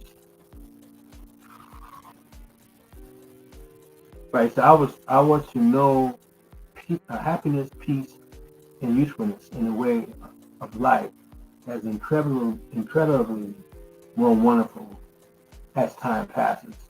He says, near the end of that bleak November, I sat drinking in my kitchen with a certain satisfaction. I reflected there was enough gin concealed about the house to carry me through the night and the next day. My wife was at work. I wondered whether I dare hide a full bottle of gin near the head of our bed. I would need it before daylight. My musing was interrupted by the telephone.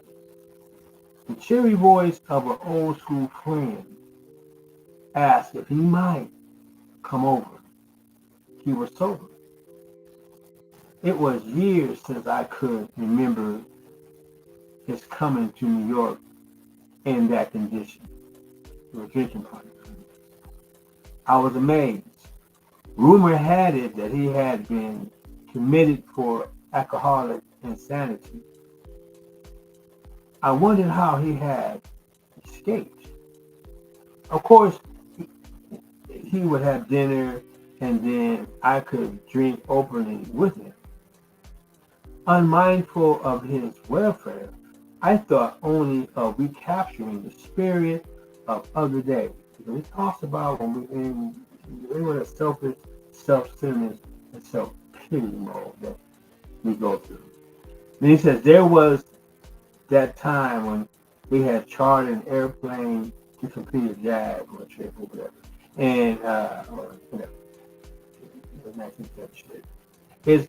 His coming was an oasis in this dreary desert of futility.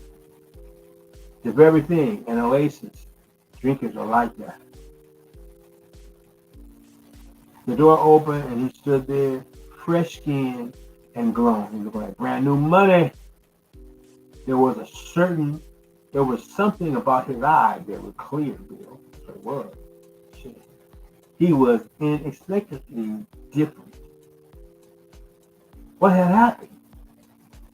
I pushed the drink across the table. He refused it. What? Disappointed but curious. I wondered what had got into the fellow. He wasn't himself. Said the dude I know, Eddie. What? What's up? Come. What's all this about? I queried. He looked straight at me simply, but smiling. He said, I got religion. I found you.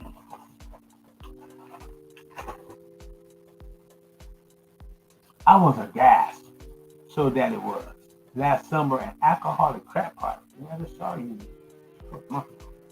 Now I suspected a little crack about religion. He had that starry-eyed look. Yes, the old boy was on fire all right. But bless his heart, let him rant. Besides, my gin would last longer than his preaching. Preach, bruh. Preach while I pour. But he did no ranting.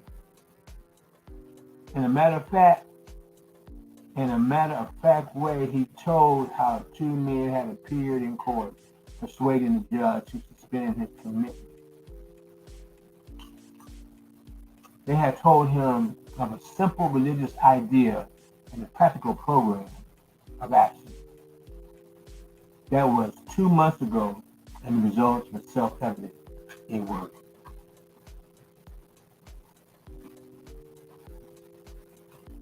He had come to pass his experience along to me. His witness. If I cared to have him.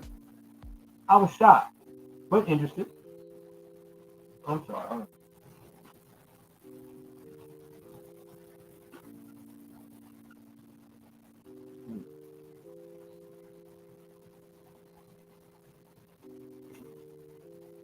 Okay. Certainly I was interested. I had to be, for I was hopeless. He talked for hours. Childhood memories rose before me. I could almost hear the sound of the preacher's voice as I sat on still Sundays way over there on the hillside. There was that proffered temperance pledge I never signed. My grandfather's good natured contempt of some church folk and their doing, his insistence that the spheres really had their music, but the denial of the preacher's right to tell him how he must listen, his fearlessness as he spoke of these things just before he died. These recollections welled up from the past. They had me swallow hard, touched me. That wartime day in old Winchester Cathedral came back again. When we talked about what he read, he read the little tombstone.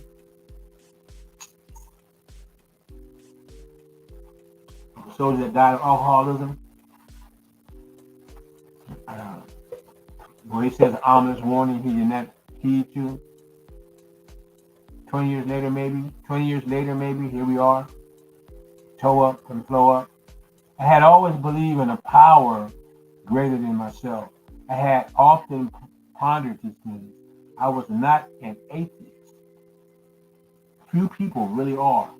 For that seems, for that means blind faith in the strange proposition that is that this universe originated in a cipher and aimlessly rushes nowhere. My intellectual heroes, the chemists, the astronomers, even the evolutionists, suggested vast laws and forces at work. Despite contrary indications, I had little doubt that a mighty purpose and rhythm underlay all. How could there be so much of precise and immutable law and no intelligence? I simply had to believe in the spirit of the universe, who knew neither time nor limitation. But that was as far as I had gone. With ministers and world religions, I parted right there. When they talked of a God personal to me, who was love, superhuman strength, and direction, I became irritated and my mind snapped shut against such a thing. To Christ, I conceded the certainty of a great man, not too closely followed by those who claim him. His moral teachings, most excellent. For myself, I had adopted those parts which seemed convenient and not too difficult. The rest I disregarded.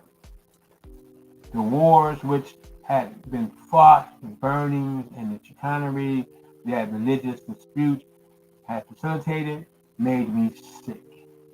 I honestly doubted whether I balanced the religions of mankind had done any good. Judging from that I had seen in Europe and since, the power of God in human affairs was ne- ne- ne-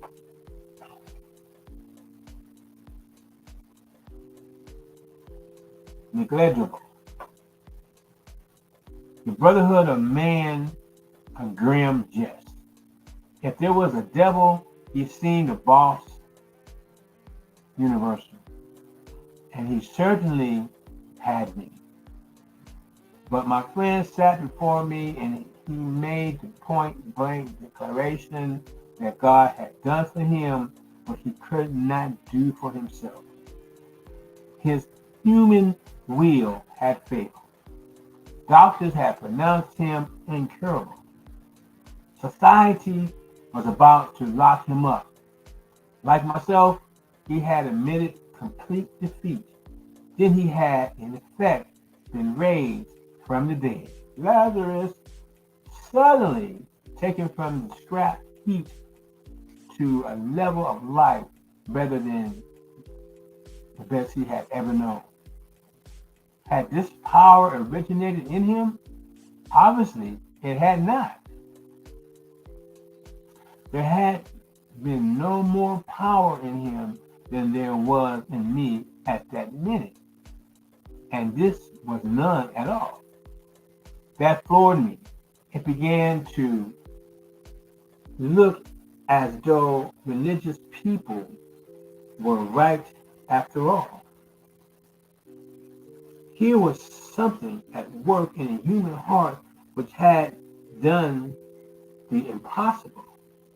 My ideas about miracles were drastically revised right then. Never mind the musty past. Here sat a miracle directly across the kitchen table. He shouted great tidings. So my friend was much more than inwardly reorganized. He was a different footing. His roots grasped a new soil. Despite the living example of my friend, there remained in me the vestiges of my old prejudice. The word God still arose a certain antipathy when the thought was expressed that there might be a God personal to me. This feeling was intensified.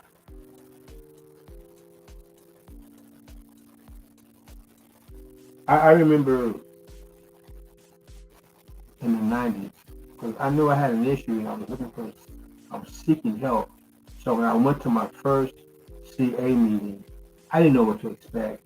I went, everything was cool, but I can kind of relate what Bill was saying, because then when they started mentioning God, I automatically turned off, because it started taking me back to my childhood upbringing of being in church damn near 7 days a week.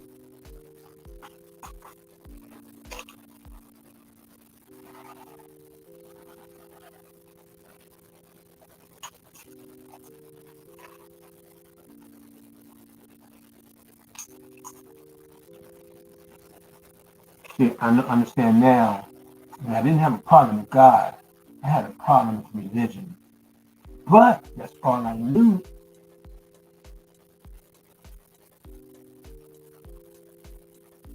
I think that was in 93. By 96, I'm back into it. Back in the church. That's all I knew.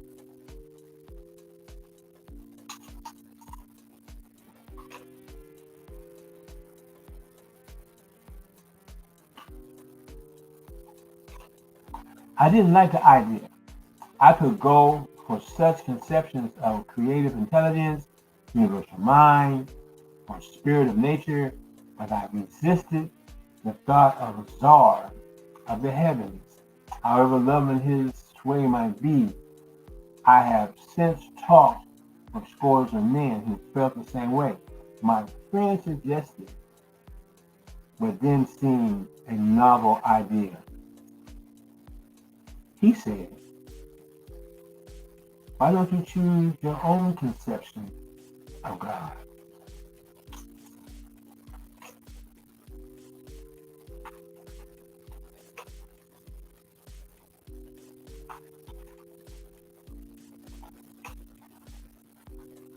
Bill said, that statement hit me hard. It melted the icy intellectual mountain in whose shadow I had lived and shivered for many years. I stood in the light at last. It was only a matter of being willing to believe in the power greater than myself.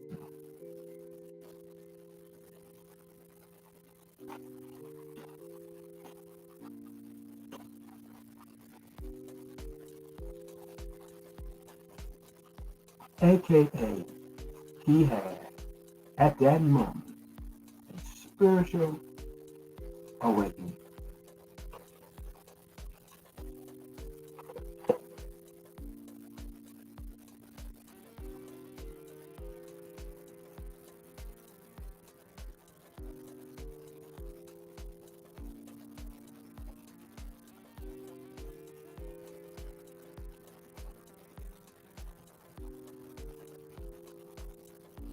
Because it never dawned on him that he could choose his own conception of God.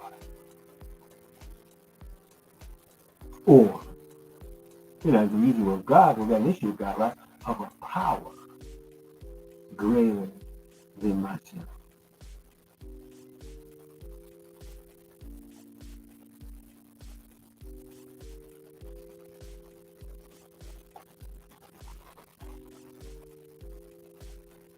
Give me 15 more minutes.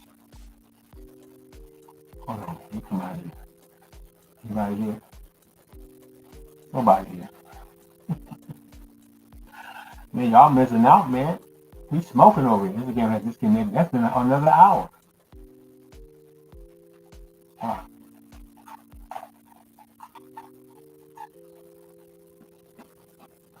Man, that hour went by fast. Okay, hold on.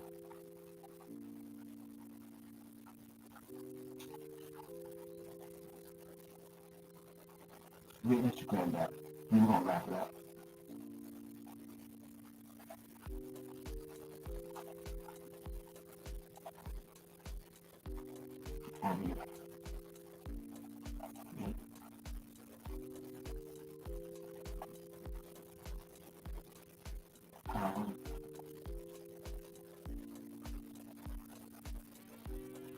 See, I don't know where you ended at. Let's see. It's hard. That's Dominique. That girl is bad. Let's see.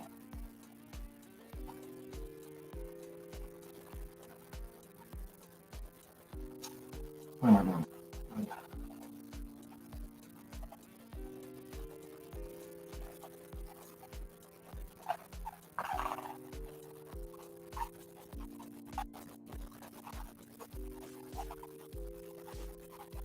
Part 3. Okay. Hey, I gotta shut it down. The power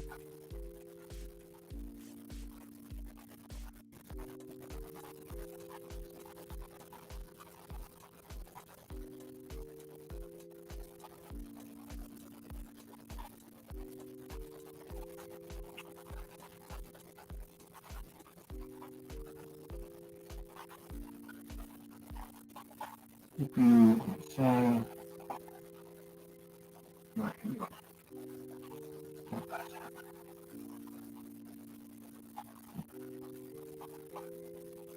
Keep you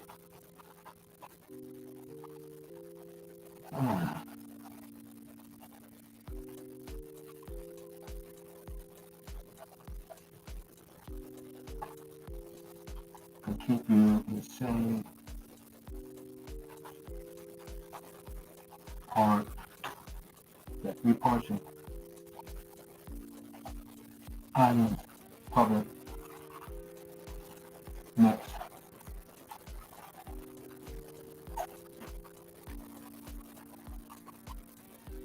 copy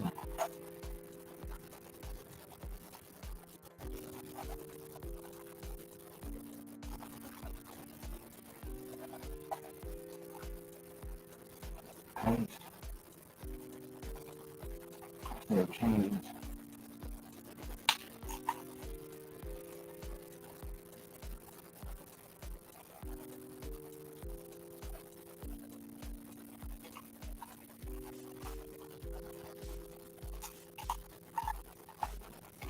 There we go. It's the last one. Gotta wrap it up. We're gonna need 2 hours.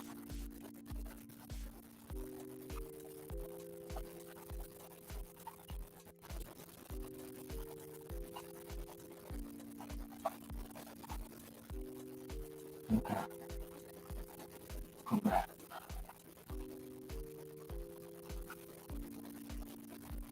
Hold on.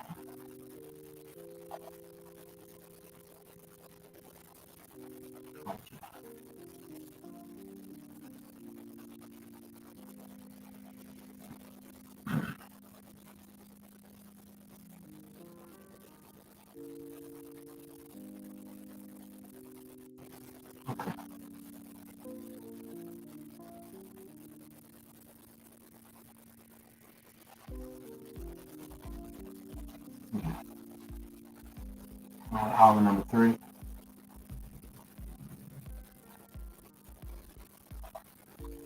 I'm gonna wrap it up.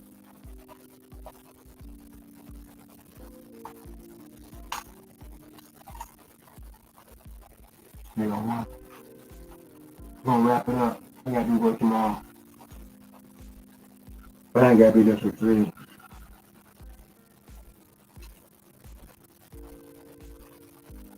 Oh, oh, oh, just not it. It's not wrong.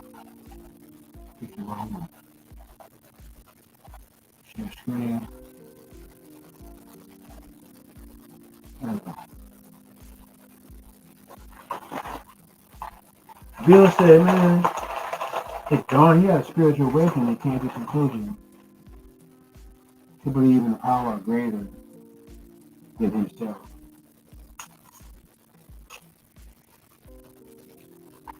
I'm gonna remove all the religious dogma and the scientific stuff and all that other stuff. I'm gonna begin my own journey.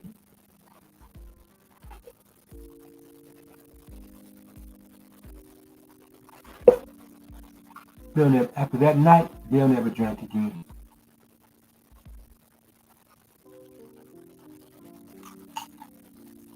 Now, it is said that, as he got older,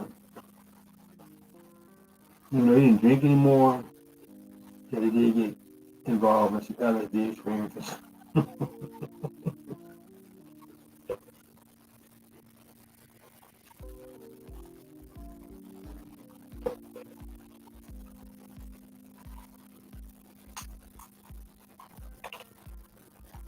I never dug into that because I didn't need that. He did enough right where he was at that point for what I needed at that time. And even though his friend, who was Ebby Thatcher, came and helped him, Ebby Thatcher relapsed and died.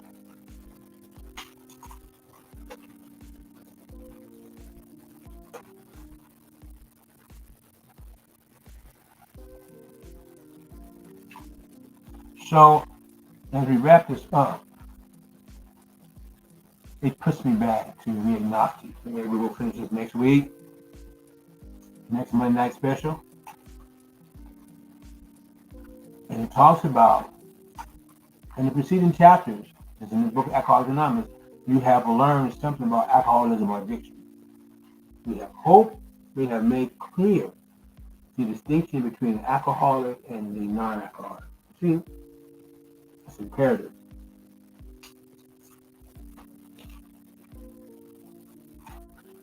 That if you're an alcoholic or an addict, that you know it. Because knowing it creates power.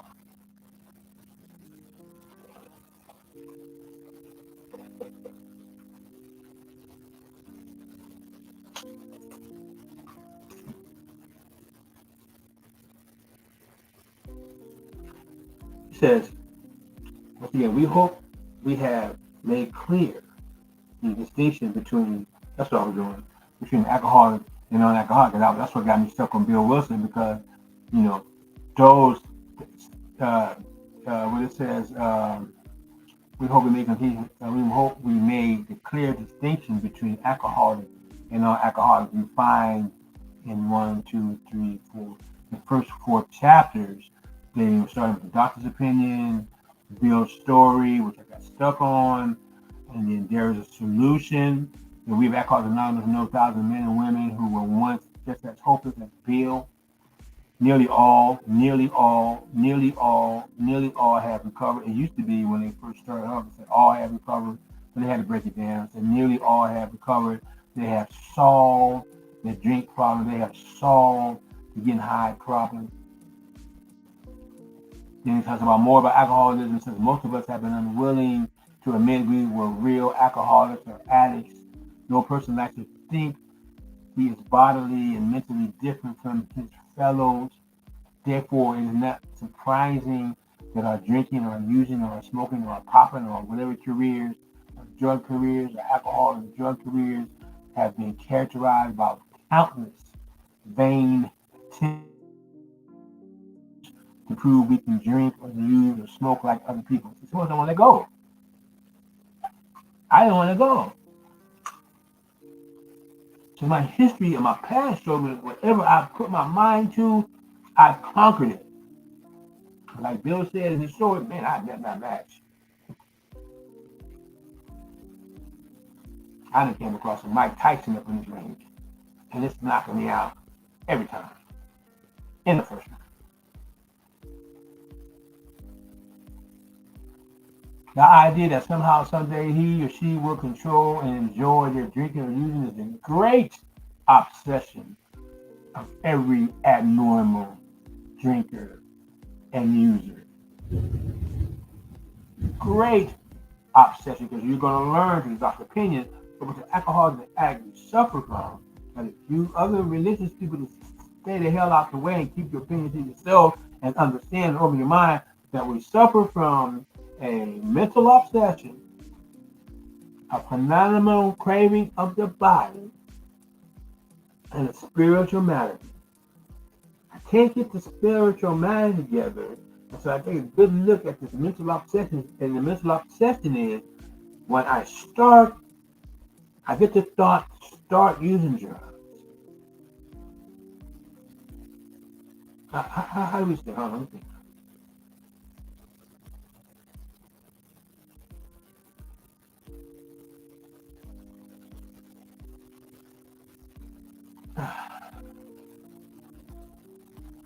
Damn it. Hold on. Hold on.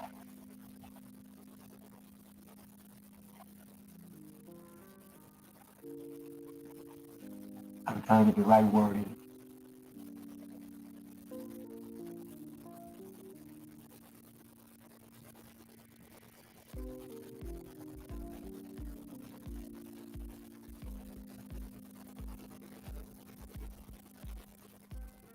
Hold on.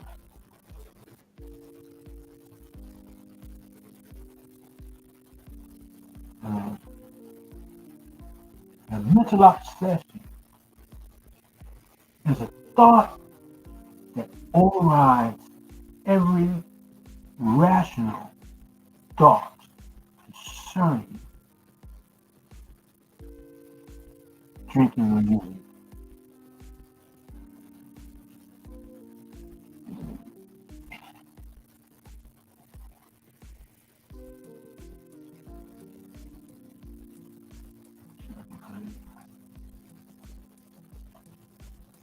I haven't been through this book in probably a year.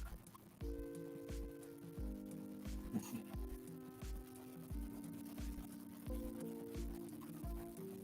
Hold on. It says, and this is Dr. Trinity, men and women drink or use it simply because they like the effect produced by the alcohol or drug. The sensation is so elusive that while they admit it was interest, they cannot after a time differentiate the true from false. To them, their alcoholic or their addict life seems the only normal one. They are restless, they're irritable, they are discontented, unless they can experience the sense of ease and comfort which comes at once by taking a few drinks, taking a few hits, taking a few pulls, taking a few pops, which they see others do without an issue. Oh, I know what it is. I was right there. Hold on.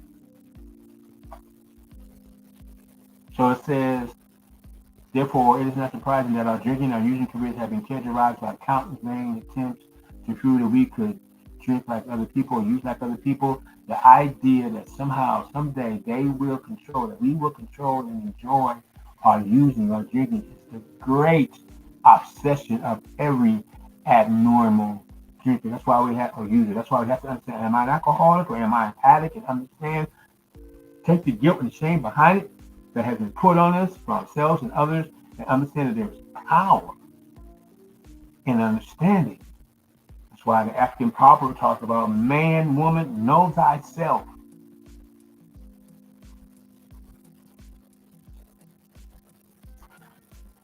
The persistence of this illusion is astonishing, Many pursue it into the gates of insanity or death. Man, I had a coworker, man. She was sweetheart, man. We were cool. We cool, you know. We cool. She relapsed and drank herself to death. And I had to step back. Broke my heart. I mean, you know, I'm like, man, beautiful person. And her track record was so bad with her family that when we had a funeral, the people were more concerned about the family than her. So that when we go to view the body, we got people standing in front of the damn casket blocking those who want to view the body from seeing it. They so concerned about the family. I had to check them like, can y'all move the effing out the way? They looked at me like, yeah, they can move. Mm-hmm.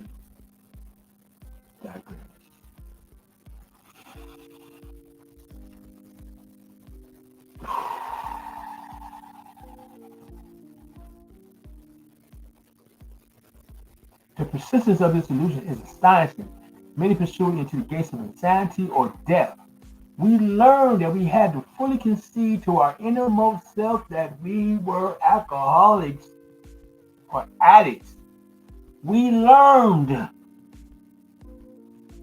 that we had to fully concede to our innermost self that we were alcoholics. This is the first step in recovery. The delusion that we are like other people or present maybe has to be smashed. And see, us trying to stay with the Joneses and be like everybody, people like society, you know what I'm saying, keeps us insane, keeps us sick. There is a power greater than ourselves that keeps us insane. And one of them powers is the persistence of trying to, what was that? Being like other people, trying to people please, trying to be like everybody. That's why when you get in recovery, you start getting to the point. Like, man, I can't be pleasing you because me pleasing you might make me get loaded. And if I get loaded, if the game is over. So I'm taking back control. Sometimes you get your family and stuff, you gotta take a time out from them sometimes, or some of them. Not all of them, but some of them. But hey, time out. No, I'm not doing this. Yes, I'm doing that. Oh, there's a problem? I love you. I love myself more.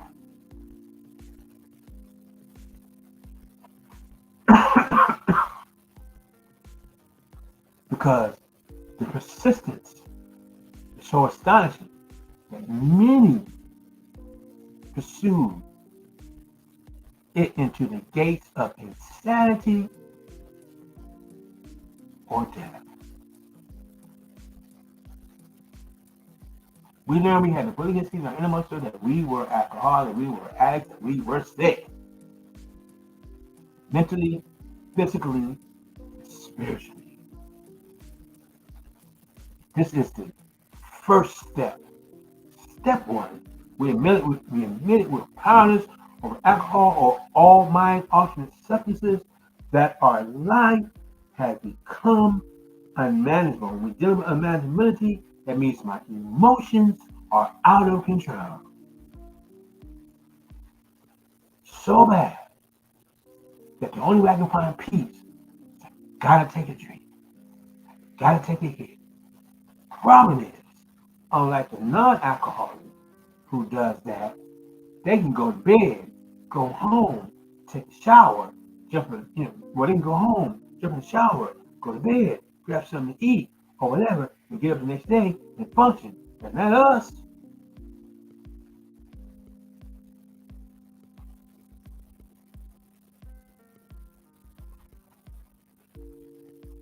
Not the real, you come across that? Alcoholic.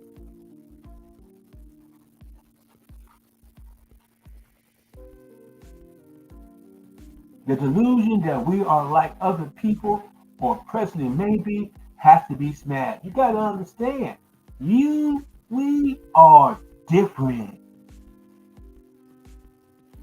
Own it.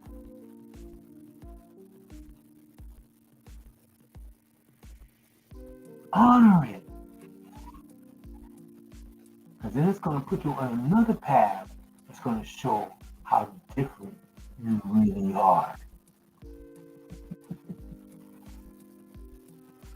We alcoholic addicts are men and women who have lost the ability to control our drinking and our smoking. See, some of you cats out there, you got no control, and you're so much denial. Denial. The acronym for denial is don't even know. We're gonna take the K off and use the N. Don't even know I am lying to who?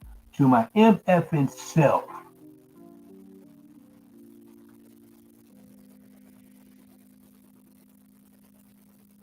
Denial. D, don't. E, even. N, no. Take the K off. I didn't know it. Judge. All right. All right. All right, Einstein. Take the K off. D, don't. E, even. N, no. I, A, am, L. Lying to who? My MFing self.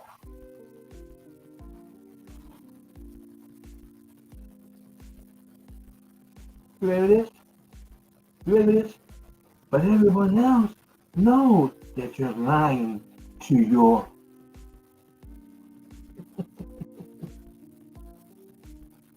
Everyone knew I was lying to myself.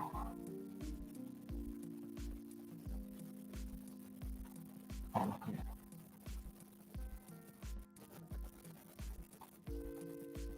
Or the ones who really love you and who are close to me knew that I was lying to myself. And someone said, boy, when he wakes up, you're going to be a monster.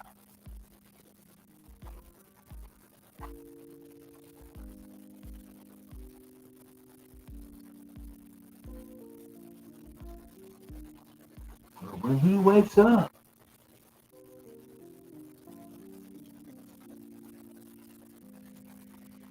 you got people in your corner with that same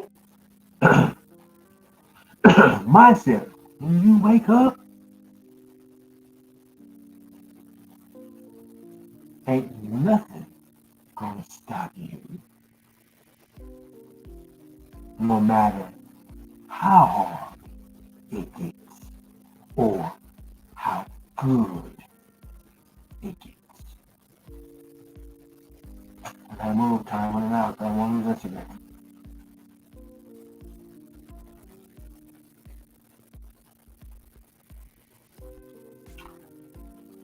We know that no real alcoholic addict ever recovers control. We know that no real alcoholic addict ever controls. The power that keeps us insane is to understand the fact that you and not knowing you are an alcoholic and knowing, or what keeps you insane is not understanding or accepting the fact that you are an alcoholic and that you will never regain control.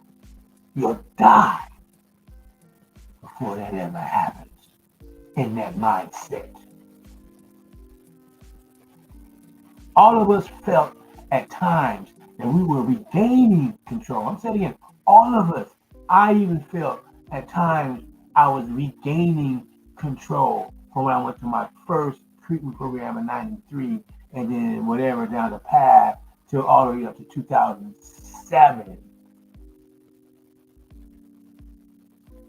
Felt, man, I'm regaining control.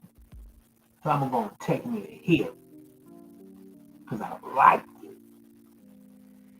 And I used to tell the clients back at Greenhouse all the time that I could use drugs and function, bruh, I'll be using drugs. I'm just keeping it 100. I'll be taking me hits That hits.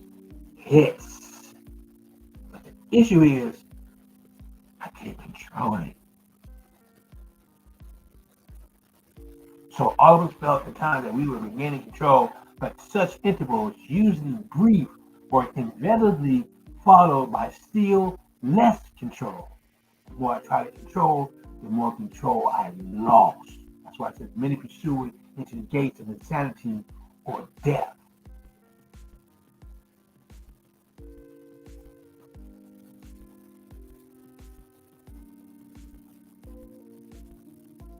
Because the more I try to control it, the less control I have. That's why even with anything I have, relationship or anything, I don't try to control it too much of anything.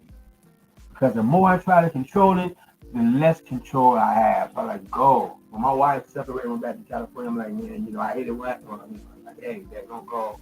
Let's talk about it. Who's having an issue? You know what I'm saying? Just say, hey, no, I'm going anyway. I ain't trying to control it. Peace.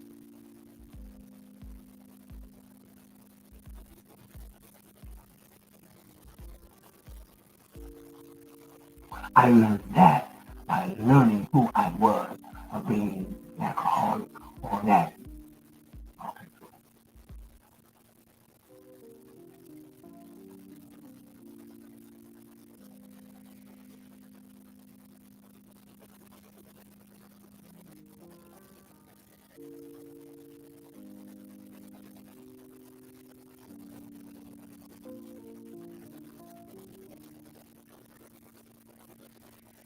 Let's go. And so we are convinced to less control. In the back up, all of us have felt at times that we were regaining control, but such intervals, usually brief, were followed by still less control, which led in time to pitiful, incomprehensible demoralization. When I went through my mom's funeral and changed and that stuff like Reverend Brown stuff like this in my mom and the casket and all that about sitting there like I was on my family in the Carol and the one, much love, and she came to matriarch, like she saw I was starting to cry. She said, don't start that. Don't start crying, Nikki.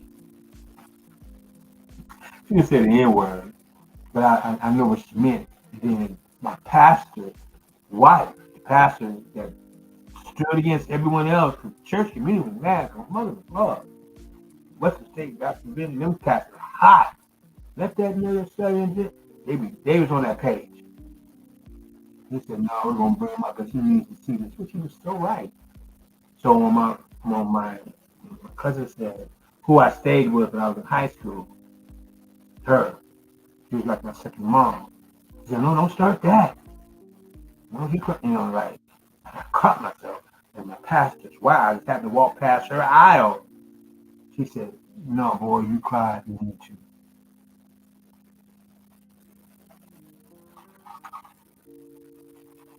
And I did.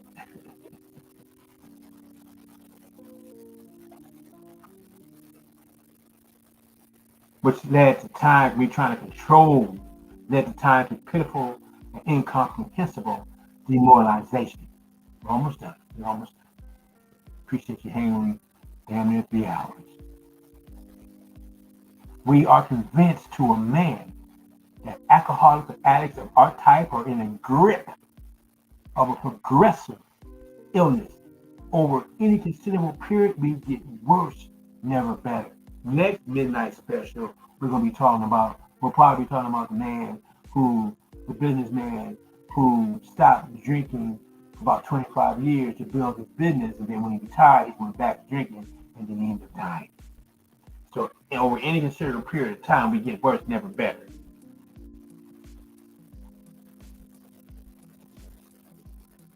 Even if we stop and go back and we wake that monster up, as a progressive illness, it is always looking for the moment to get in.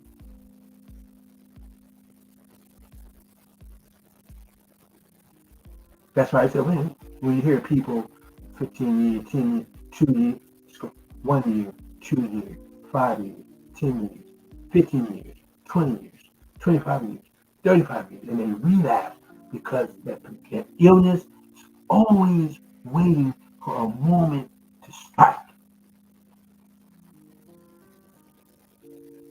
That's why we need a power, that too, greater than ourselves, to keep us in, to keep us sane.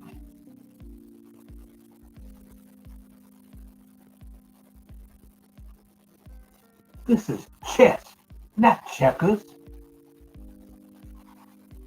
We dealing with a monster beside other monsters working together, crack, find a crack in the armor.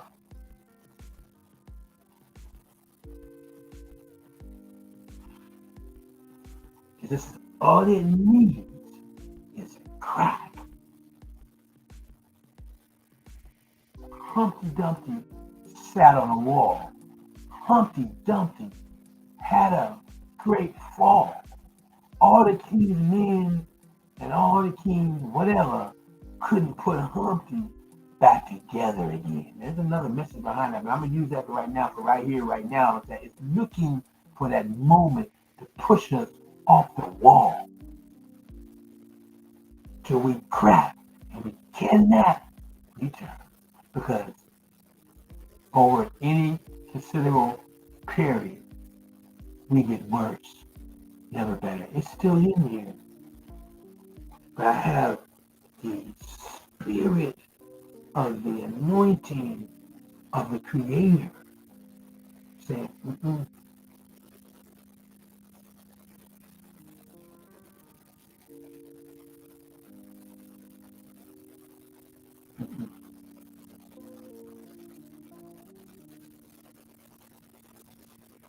So I tell people all the time, which I heard from one of the brothers in California, Jimmy. I think it's Jimmy A. Jimmy A was cool. I couldn't get too close to Jimmy because I got caught up with some stuff, which affected his homeboy. So it created some issues. So I could never really get close to him because of that. I get it. But he says, how do you say it? Let yourself experience. How do you say it? Have some life. Let yourself have some life experiences. Sober. In other words, you won't make some mistakes. Just don't pick up.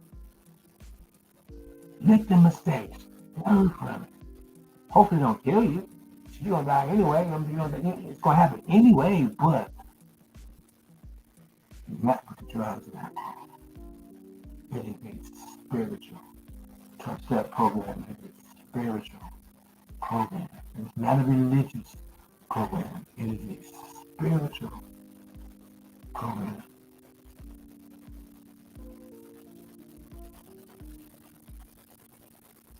It is a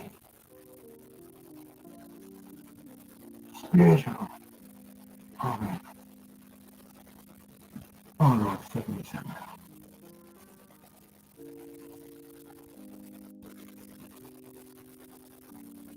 I think it's right here. No.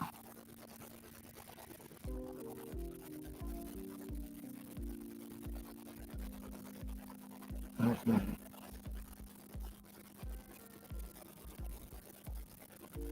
It is a spiritual program.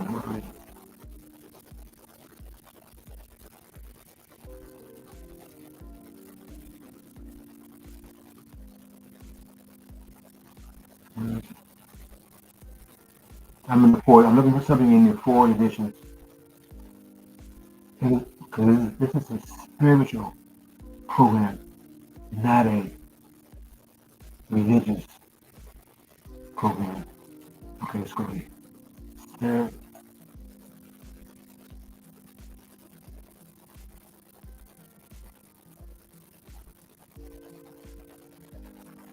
Right.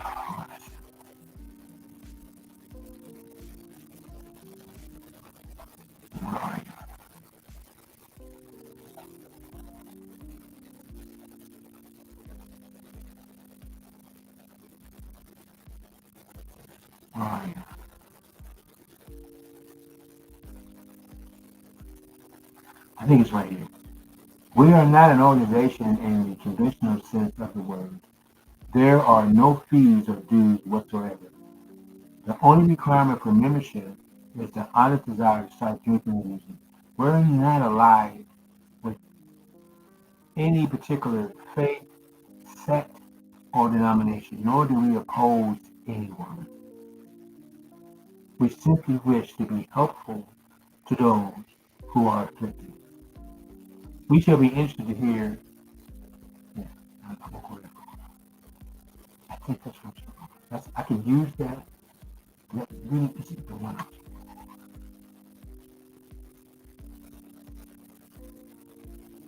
I can use that. And there is the one I'm looking for. It's been so long since I read it.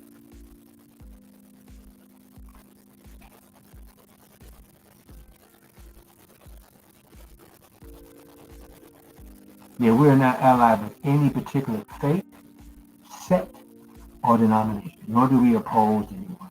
We simply wish to be helpful to those who are affected. So if you're attending, or you've been suggested to attend these meetings, you know what I'm saying, or you have family members, or you're a family member, you have someone attend these meetings, understand that they're going to a place where they can relate and say, share some things they probably cannot share with you at this time until they go through the process. They'll be able to handle that when they ever come to the point. Step 8, when they make their list to make their amends, and step 9, when they go and make their amends, you know what I'm saying? Unless we don't make amends to people if we know it's going to injure them or others. But if we get to the point where we're going to make an amends, if we haven't worked and built our foundation, and the person who makes amends to doesn't accept it, we're not all jacked up because our lives have become manageable from dealing with step 1. It is a spiritual program. So people say, why are you, you know, somebody is blasphemous? No, you're blasphemous. Because you're hold on, hold on. You go here. You go here, and I find it. See, now all my books are in storage, but I was able to pull this down from Amazon for $2.22, put it on my computer. I got it on both my computers. I already have an AA book on my mobile phone, but it's so hard to read sometimes. But what am I looking for? Oh, the appendices. Hold on. The appendices. We're dealing with spiritual awakenings, experiences. We hadn't really gotten there because I haven't even gotten to chapter 4 or 2 of We Agnostics, which was going to take me there. But I'm going to come to the end of spiritual experience. And one of the things it says, there is a principle by Herbert Spencer and the appendices of the spiritual experience. We have to get that clear. Some of us have to get that clear. That it's okay. Like Bill came to the conclusion with every chapter.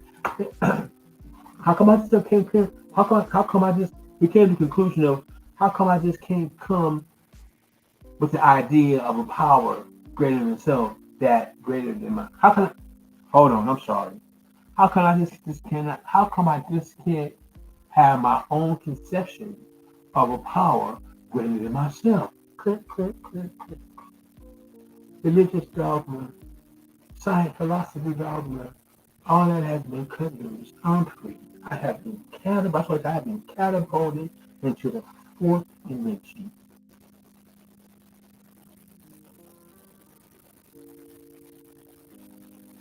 In John chapter 8, somewhere it says in the Bible, it says who the Son is set free is free indeed. Whoever is set free is free indeed. You're using scripture, yeah, but I'm not even going to get into that because I could break that down to cause some issues as well. But that's on another day when we're dealing with the religious side of the fourth dimension spiritual travel. But right now we're dealing with the spiritual travel fourth dimension spiritual travel, of breaking free from alcohol and drugs, which I do on my website, offer offer $10 or whatever, little, just for a time. I'm not trying to be your sponsor. You can get your own sponsor if you want to go a little deeper and have a little platform to share. I'm here for you. Set up the appointment. We'll hook it up and we'll do it. My website www.fourthdimensionstravel.com. But anyway, it talks about in the spiritual experience, and which we'll probably talk about next week. But still need to go back to We Agnostics.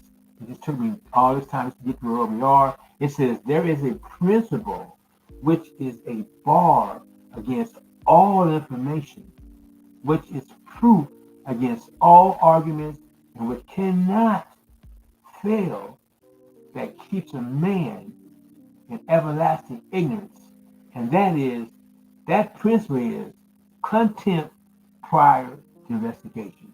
In other words, don't be putting shame on something you don't know nothing about without investigating it at least. Go to paragraph before. It says, we find that no one needs to have a difficulty with the spirituality of the program. It's a spiritual program. It says willingness, honesty, and open-mindedness are the essentials of recovery, but these are indispensable. You gotta have it. You want to recover? Willingness, honesty, open-mindedness plays a major role. It's gonna mess with your cognitive dissonance. It's gonna mess with all. It's gonna have your emotions. It's gonna have everything. It will shake up the foundation, because the foundation needs to be shook.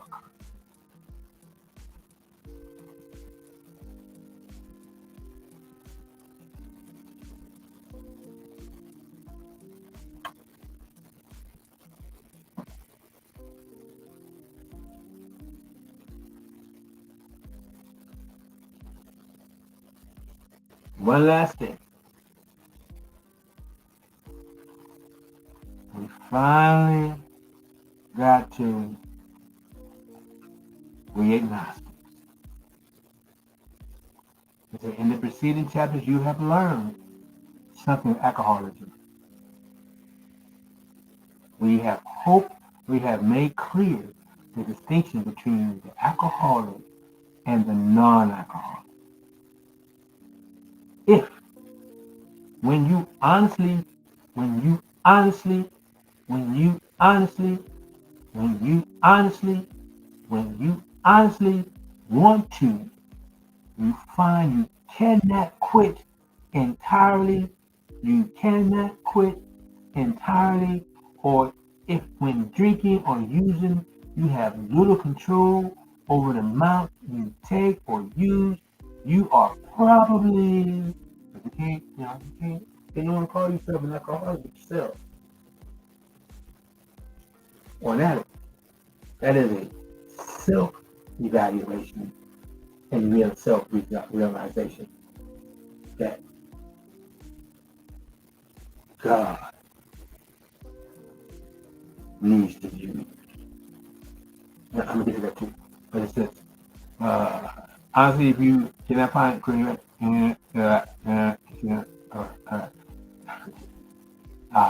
let me go back. If when you honestly want to, you find you cannot quit entirely, or if when drinking or using, you have little control over the amount that you take, you are probably an alcoholic addict. If that be the case, you may be suffering from an illness which only a spiritual experience will conquer. Got to have your burning bush experience.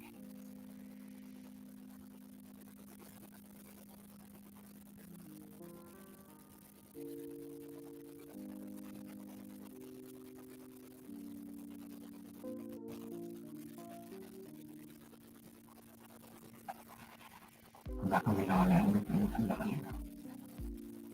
Because we're going to get into this probably next week.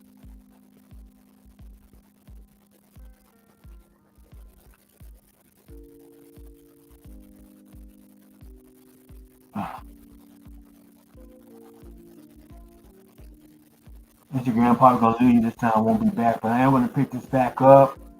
Like I said, if you want to catch the ending of this part, you can always find it on, you should be able to find it on Facebook under I'm under David Brown. But it's probably easier to find me on YouTube under Fourth Dimension Spiritual Travel because that's one of my destinations too. Because I have to go here. I have to go here because we're talking about the alcoholic between the real alcoholic. And I think that's a their solution when it talks about the classification.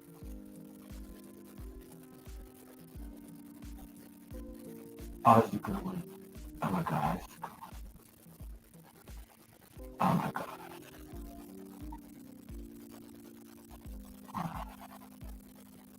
It's been so long since I've been here. Ah, now, let me read back up. See where's that? What page is this? It's 20. I just saw something else. This is what we're dealing with. Hold on. Let me go on page 17. The tremendous fact for every one of us is that we have discovered a common solution.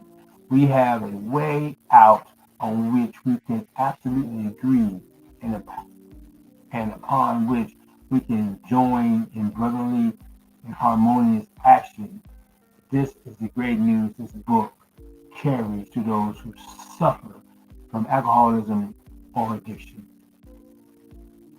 18. An illness of this sort, and we have come to believe it an illness, involves those about us in a way no other human sickness can.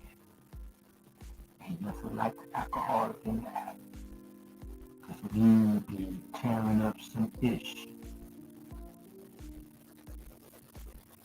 It says, if a person has cancer, all who are sorry for him, and no one is, look, if a person has cancer, all are sorry for them or him or her, and no one is angry or hurt.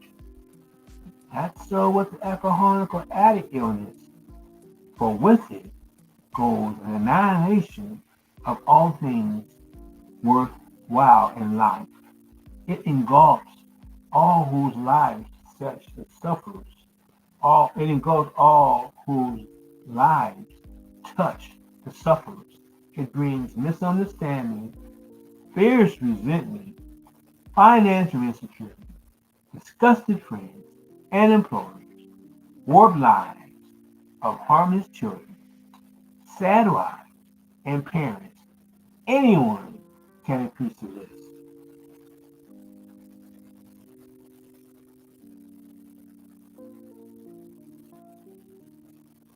We hope this volume will inform and comfort those who are or who may be affected. There are many.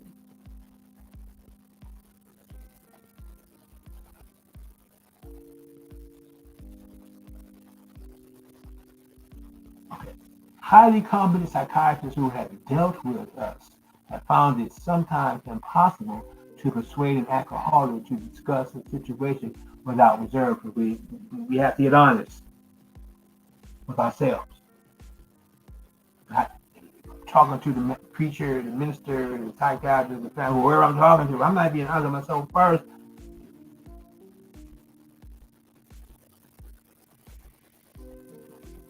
I'm not making no ground. That's why I used to tell my clients when I was counseling, and even when I was at Greenhouse, you be careful about you running back to your kids and your wife or your husband or your parents about you doing better. Number one, because they probably heard that 10,000 times, and even though they're hoping for you, it's still in the back of their mind like, yeah, we've heard this ish before.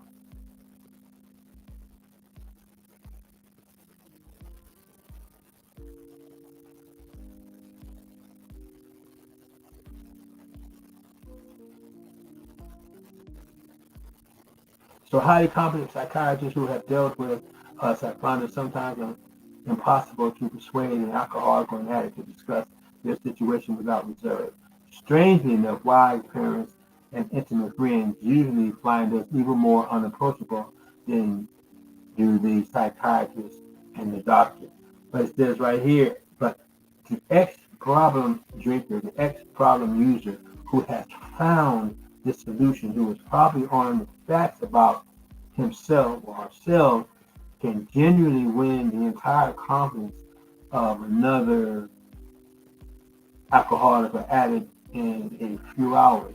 Until such an understanding is reached, little or nothing can be accomplished. And let me go here, because there were times, man, I was going through my process and stuff, and I'm also running 12-step Christian 12-step meetings at the local church, which happened to be right around the corner from where I used to get high at. And there were many times when I had relapsed. I was trying to do that, and I did it after the after the after the meeting. I found myself at the Rock House. That's crazy. I brought that up to say this, that sometimes, a lot of times, because religious institutions don't want to lose what they believe in, they're so dogmatic about how God can express himself to people that they want them all right here in this building. And sometimes they'll say, well, we're going to take these 12 steps because they're cults, and we're going to change them to Christianity and put God in it. That, for some people, that is even more dangerous.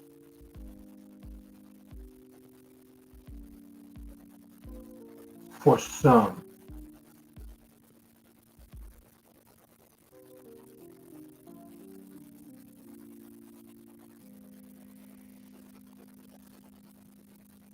Because the power is allowing the alcoholic and the addict to have the freedom to choose the power, creating themselves. All that, you're going to go to hell, you're going to do this. Y'all need to step back and get out the way. Because what we may be doing is putting our own belief systems, our own fears of going to hell and interfering of what the creator, what God wants to do with an individual, but may be totally different to what you're doing or what you know.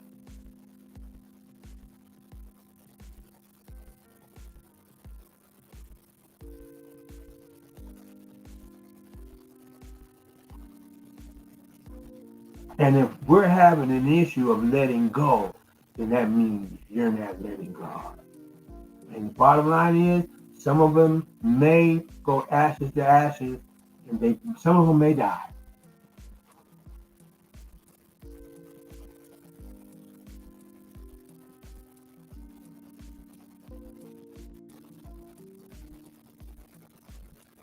But God can use their death to free someone else. Ain't that what Jesus did?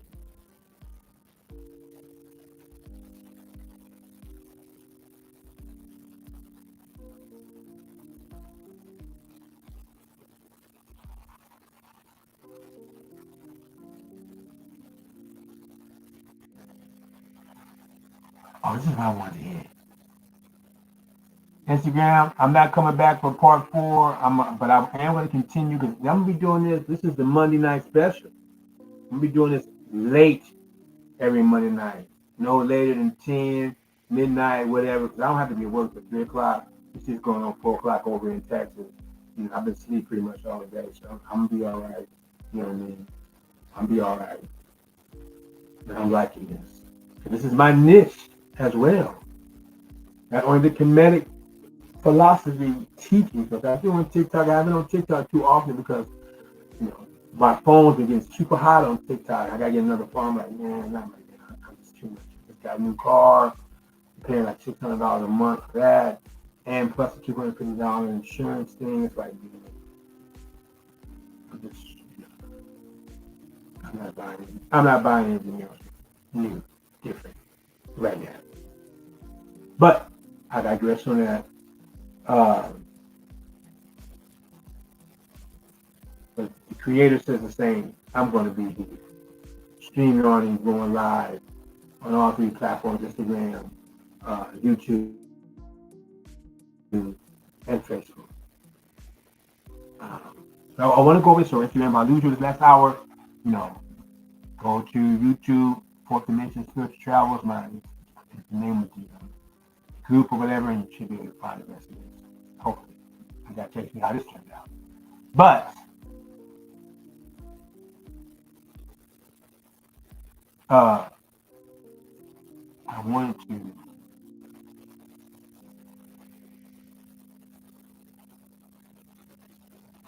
Because it's so clear that the alcoholic and addict understands if they're alcoholic or addict. I had the page.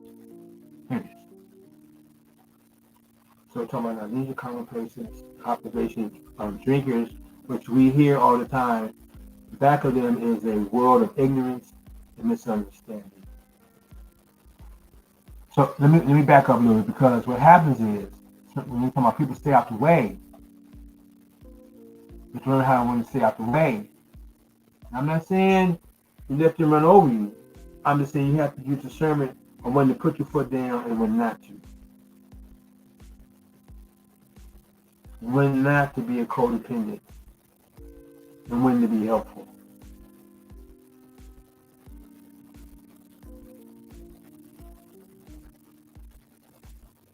Because at the same time, if you give us too much rope, we're gonna have your neck tied around that rope too as we hang ourselves. So don't get me wrong, I'm not saying that you don't get involved.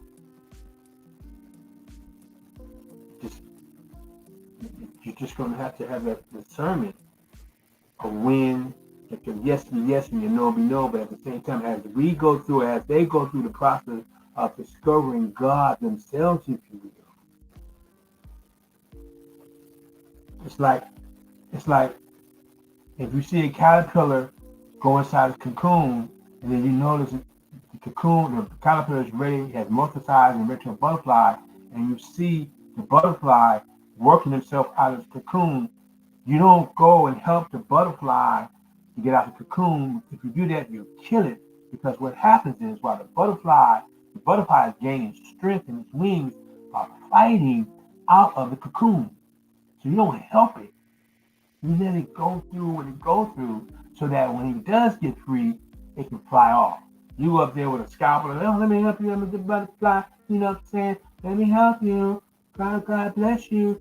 Jesus loves you. Buddha loves you. Allah loves you. In the name, there you go. He gonna fly off and you're gonna see him dead down the street. If you do that far, it might just fall off and fall back. God damn. And become food. But, so it talks about here.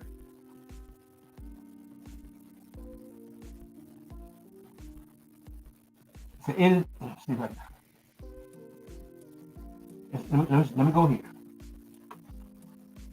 You may already have asked yourself, why is it that all of us became so very ill from drinking and using? Doubtless, you are curious to discover how and why in the face of expert opinion to the contrary. We have recovered from a hopeless condition of mind and body. Mind and body have to be healed. Mental obsession, I think I had started off, but I didn't finish, the phenomenal craving of the body. The mental obsession is the thought that overrides any rational thought of not to pick up and use. That is the trick. It starts with the mind, go take a hit, and it weighs on the individual to where to get relief from that thought, you go take a hit, you go take a drink, then the phenomenal craving of the body kicks in, and then the phenomenal craving of the body is like an allergy, you can't stop.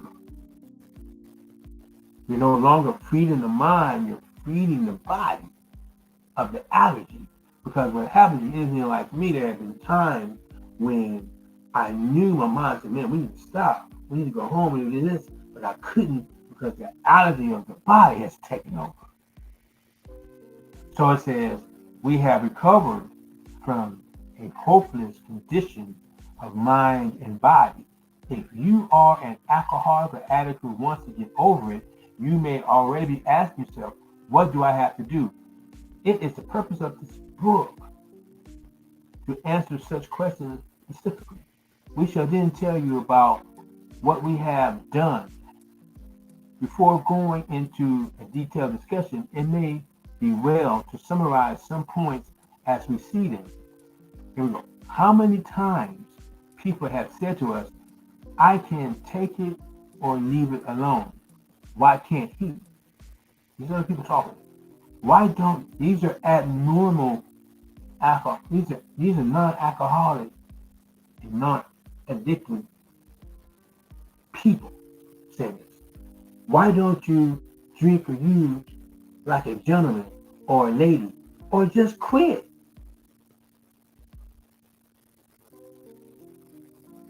Why don't you just quit?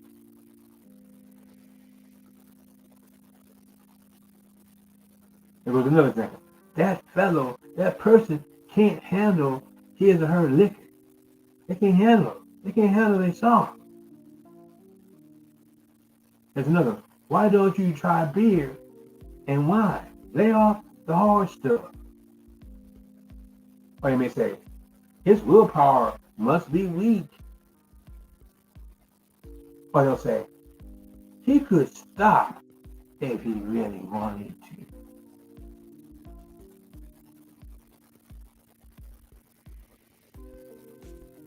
There's another. She's just a sweet girl. I should think. I should think. I should think she would want to stop. She would want to stop, or that he would want to stop for. Yeah, let me say. She's such a sweet girl. I would think she would want to stop. She would want to stop for her sake.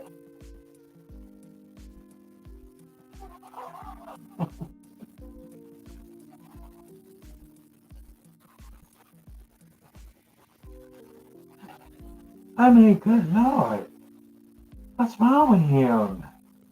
Got to be doing. What's wrong with him? What's wrong with him? He's just gonna throw his life away.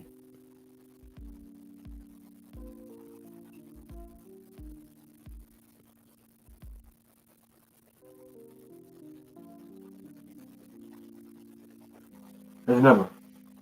The doctor told him that if he or if she ever drink again, it would kill him. Damn, there he go. All lit up again. Look at this. Doctor just sat there and told him, man, if you drink again, you're going to die. Look at it.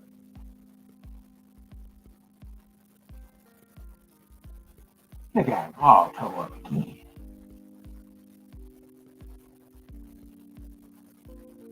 The doctor told, I was there.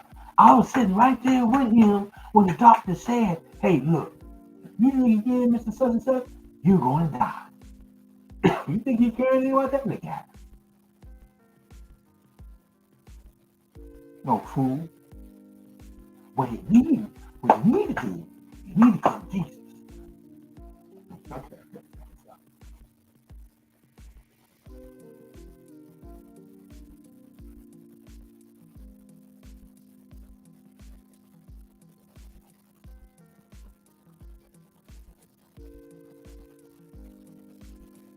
No, what you need to do, let me tell you that, you need to come to church. That's what's wrong with you. Boy, you got no church in your life.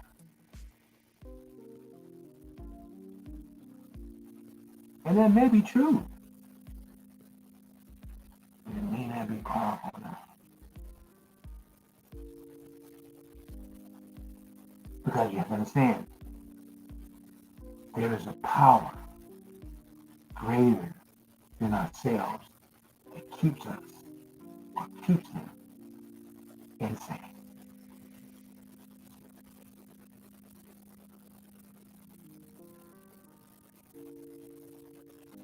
Now, these are commonplace observations of drinkers, which we hear all the damn time. We don't say all the damn time, all the time. Back of them is a world of ignorance and misunderstanding. See, when we said those things, I jumped off. We said it out of ignorance and misunderstanding of the power that's greater than ourselves that is keeping us and keeps us insane. We see that these expressions refer to people whose reactions are very different from ours. Number one, we have the moderate drinker or the moderate user who have little trouble in giving up liquor or drugs entirely if they have a good reason for it. They can take it or leave it alone. Ain't that what they said up here? How many times have you heard people say, I can take it or leave it alone? Why can't he? I did. What's wrong with him? He just don't want to. Moderate. They had a good enough reason to say, man, I ain't messing, I'm good. Then we have a certain type of hard drinker. Now we'll go from moderate, the hard drinker, or the hard user. He may have the habit badly enough to gradually impair him physically and mentally. It may cause him to die a few years before his time. If a sufficiently strong enough reason, ill health, falling in love, change of environment, or the warning of a doctor becomes operative, this man, this woman also, this man, this woman can also stop or moderate, although they may find it difficult and troublesome and may even need medical attention. In other words, a hard drinker, a hard user, if they have a strong enough reason, like, oh my God, the doctor said, if you take another drink, you're about to lose your liver, Mr. Such and Such. If you keep on drinking, your liver's going to die. Oh man, I need to stop. I can't be going out like that. I quit. Why do you do, doctor? Quit. Hey, man, I'm good. Okay. Hey man, you want to get a drink? Nah, man, I'm cool. Or, yeah, I'm kind of cool right now. You have the ability to control just a little bit because of that strong reason. I don't want to mess up my liver too much, so I'm just gonna drink a little bit, and I'm good. I found power. Like I'm gonna drink one beer a week, maybe, or a month, and I'm cool. I found power to do that. I found some sanity in that. Or falling in love. God damn, man, I'm in love with this girl, man. I'm in love with this guy. I need to get my ish together. You bring something, you have brought something into my life that I was lacking, and I no longer have the need to drink or to use drugs because you are my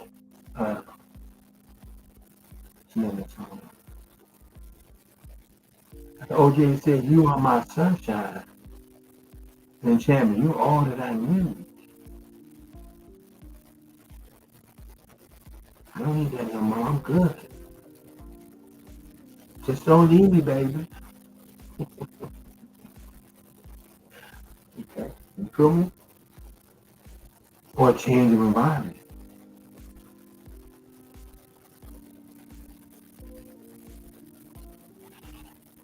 I'm getting out to the neighborhood. I'm move from California to Texas and fresh air. Just change the environment, man. There's so much stuff I can, it's cool. I'm good. I'm like, I can now, I found power to say, I don't even want to drink like that anymore because I want to leave all that behind in California. I want to bring that out here in Texas. It's a new life. I'm loving life now. I'm loving the green grass. I'm loving, I'm just loving it. I'm just loving it.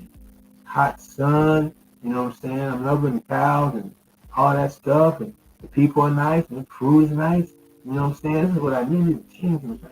I'm not seeing people getting killed and murdered all over the street. And you know, less stress and everything, you know what I'm saying? I don't have, I'm just feeling much better, man. It's like, hey, you know, uh, you know, I changed my environment, man. I'm good. I find power. I don't even want to drink anymore. I don't even know why I started drinking in the first place. I'm cool.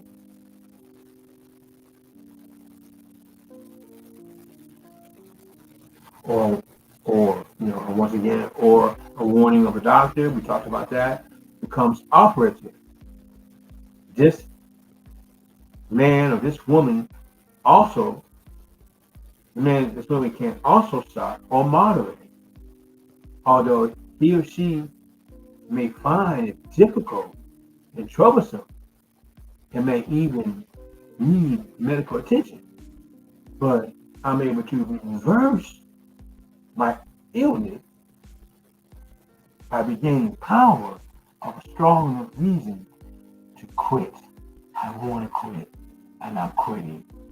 Done. But then it says, but what about the real alcoholic?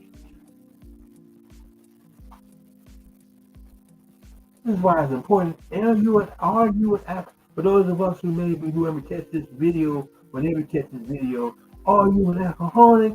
Are you a moderate? Are you a heavy drinker? Are you just out there BSing? Is there a strong enough reason that can make you say, I'm good? But what about the real alcoholic? He or she may start off as a moderate drinker. He may or may not become a continuous hard drinker, but at some stage of their drinking or using career, they begin to lose all control of liquor or drug consumption once they start.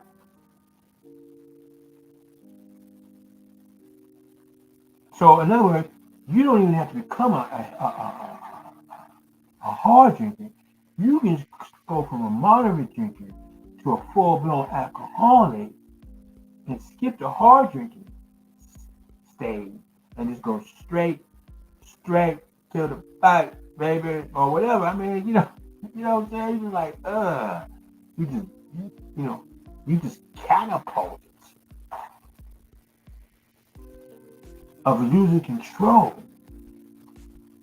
once you start. In other words, the moderate drinker, now for all of a sudden, 2 wine coolers is cool. And then next thing you know,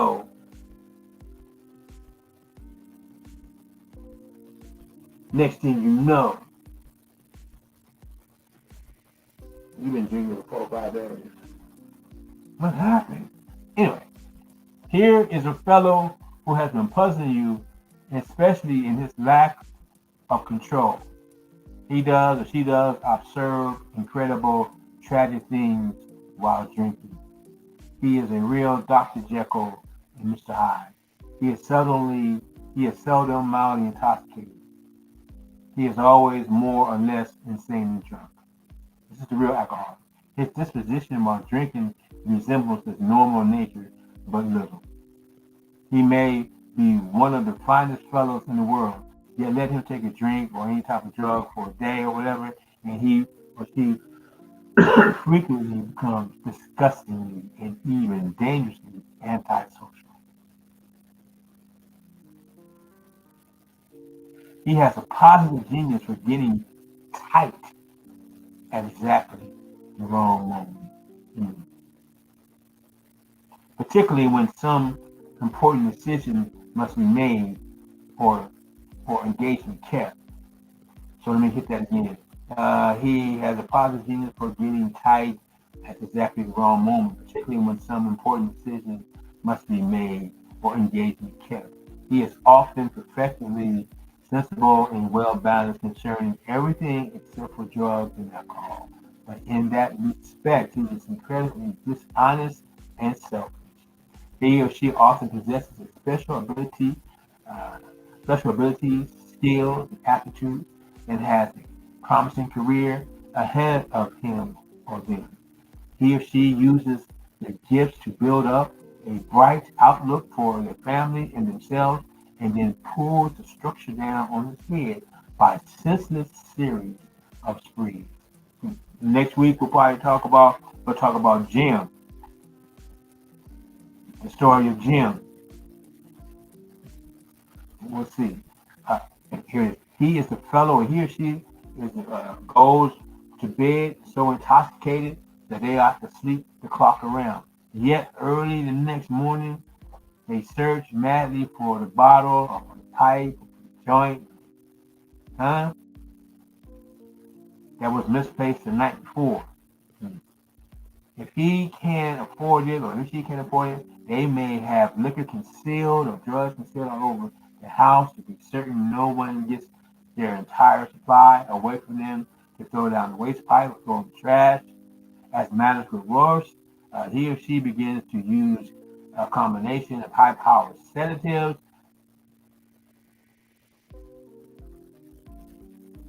and liquor to quiet, their nerves so they can go to work. Then comes a day when they simply cannot make it and get drunk all over again.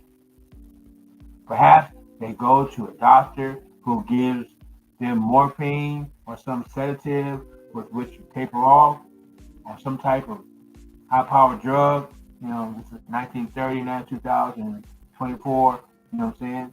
Doctors give you something else, and they begin to appear in hospitals, in sanitariums, in jail, in prison, or the grave. I added that last year.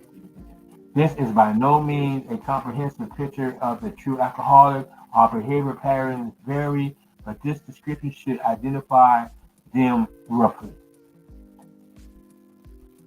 Why do they behave like this?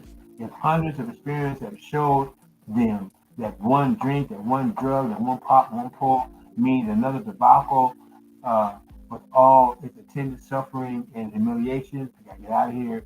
Why it is humiliation? Why is it he takes, or why is it they take that one drink? Why can't they just stay on the water wagon or stay sober or abstinent? Stay abstinent, not sober, abstinent. There's a big difference. Why? What has become of the common sense and willpower that he still sometimes displays with respect to other matters? Let's about to shut this down. Perhaps there never will be a full answer to these questions. Opinions vary considerably as to why the alcoholic or the addict reacts differently from normal people, from normies, what we call them. We are not sure why. Once a certain point is reached, there's little that can be done for them. We cannot answer the riddle. We know that while the alcoholic keeps away from drink or drugs, or addict away from drugs, as he or she may do for months or years, he reacts much like other men. We are equally positive that once he takes any alcohol, whatever, into the system, something happens. But in the bodily and mental sense, which makes it virtually impossible for him to stop, or her to stop. The experience of any alcoholic or addict will abundantly confirm to this.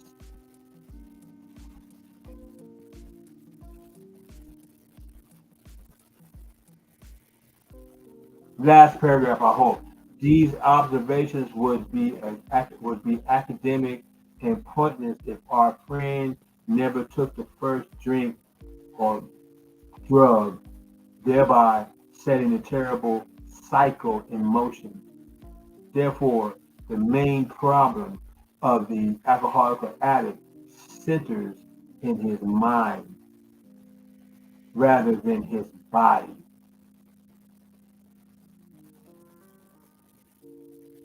If you ask him why he or she started on their last bender or the last run, the chances are they will offer you any one of 100 alibis. I was good for that.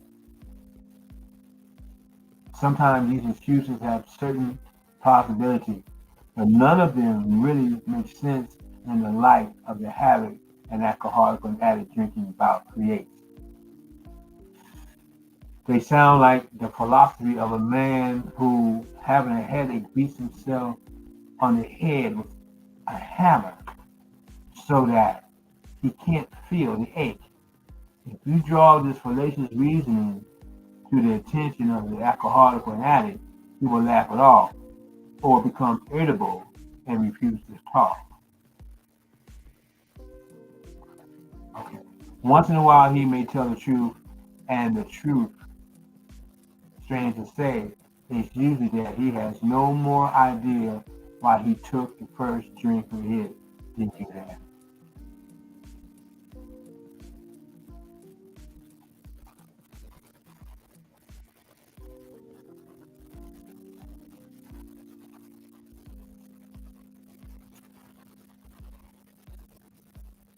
I know I lost Instagram the last hour,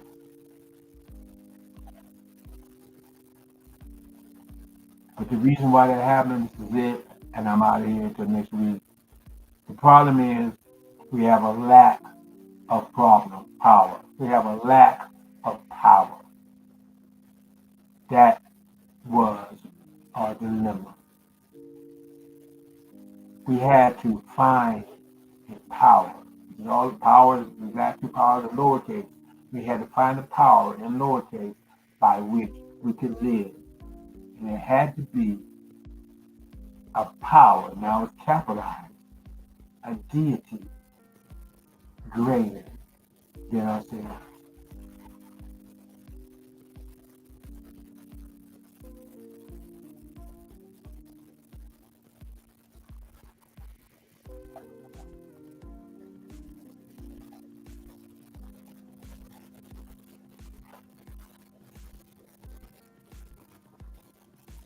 I lost Instagram. I know I was going to go over. I'm not going back. I'm about to shut it down.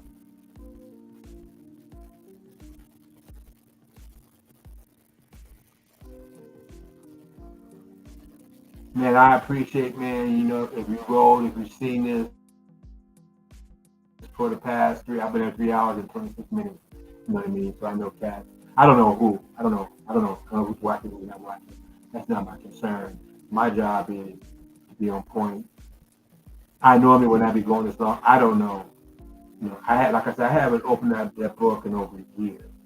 It just felt good. Like, okay, yeah, not, I was a pattern. I had a routine where I was going through teaching 12 and 12 and book studies, on a weekly basis. Then I changed careers. I evolved in my spirituality. So I no longer, rely solely on that power and that information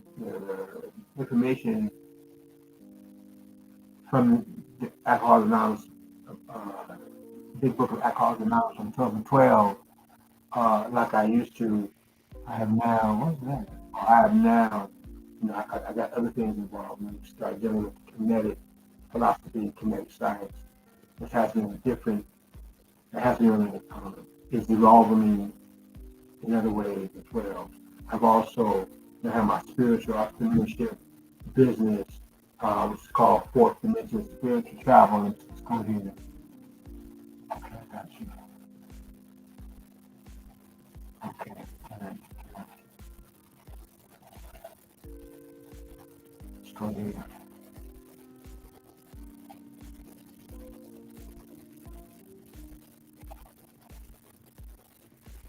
What's right here is the Fourth Dimension Spiritual Travel. That is my ministry. That is my business. I've been working on it for a while, almost a year. Constantly evolving on that. And I'm so glad that I was able to get this part of the ministry going. Because to be honest with you, the recovery side is my niche. The kinetic spirituality side is kind of fresh. I've been dealing with that for 9 years. I'm not at the point now to where I'm um, building the confidence to like, okay, this is what I know. Yet at the same time, I'm always open to learn more. I'm always open to learn more. I learned that in recovery when I read Being Honest, Being Open-Minded, and Being Worthy. That's why religious dogma does not work for me. Too much like a job. And then you can also find me, here. I do have an email. I have 3 emails, but the one I really want to build on for the spiritual entrepreneurship and recovery aspect is the, what you see, the ticker, Dimensions Travel 43 at gmail.com. I do have a Cash App at Two Hooties, $263. You know, mm, for the notion, support brother that I can, uh, get more research in and have more time to research. The more time I get to research, the more helpful I can be, where I don't have to work jobs so hard or whatever. But that is what it is. I'm not looking for nothing right now. I'm not turning down nothing right now. But at the same time, the goal is to just be of service, and everything else will take care of itself. So I do have that, and then I have my website, which is my pride and joy, at www.fourthdimensionstravel.com. And I just want to go into, I'm going to share that just one more time. I'm just going to show you my website real quick, and I'm coming out of here. Right here. Now, I hope all this is working. This is my website homepage. When you go to fourthdimensionstravel.com, the page is going to open up and it's going to show fourth dimension spiritual travel. That's the page. To get there, don't use the spiritual, just use the dimensions travel. Listen to be guided. There are services here where, I'll be working on esoteric versus exoteric counseling or studying. Like as of right now, I'm cooking as well. I'm looking into the metaphysical and esoteric side of Jacob, or Jacob wrestling himself or wrestling God uh, in the Bible, and what are the metaphysical and esoteric messages behind that, instead of the exoteric, which is the literal sense that we get when we are in these religious institutions, that we just media from the pastor and other people or other teachers. Not saying there's anything wrong with them, but at the same time, there's more. So I have, and if we do that, we can have counseling sessions, we can have uh, um, um, study sessions. I would do have a little fee or donation. I mean, it's even open. It says, it's, yeah, $40 just that 1 hour. Saying then alcohol substance abuse counseling, one-on-one counseling. I'm not trying to be your sponsor. If you have a sponsor, but there may be some things that you may help to be able to communicate with yourself or with your sponsor simultaneously or whatever. I can probably give you a different perspective on things for 1 hour. That's right.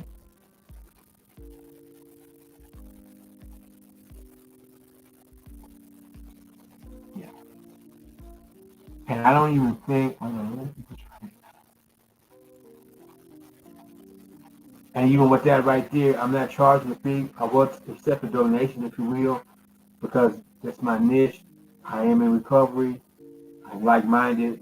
Just like, hey, one-on-one counseling, like I said, I'm not going to go to more than an hour, so there's no price in that. Now, when we come to also do pastoral oracle card readings, I can do that 30 minutes, reading, session, study, whatever, counseling.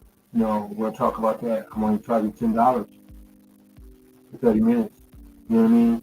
Or if you want to go longer than that for an hour, I do think I will charge 35. And of course you'll get more, get an hour and a half, you know, uh, I would charge, for an hour and a half, about $50 of your time, donation or whatever. But then everything is negotiable. You know what I'm saying? This is how it is. But these are things in the process. I'm still learning as well. Just like I saw the full solar eclipse today, that was awesome. So anyway, but then this is my niche. Just right here, the alcohol substance abuse counseling and the one-on-one esoteric counseling. So because you know it's imperative. So stuff like that will come out. So that is really good. It's 4:25 over here. So once again, I'm going to end up watching on television. Appreciate you hanging out with me. This is called the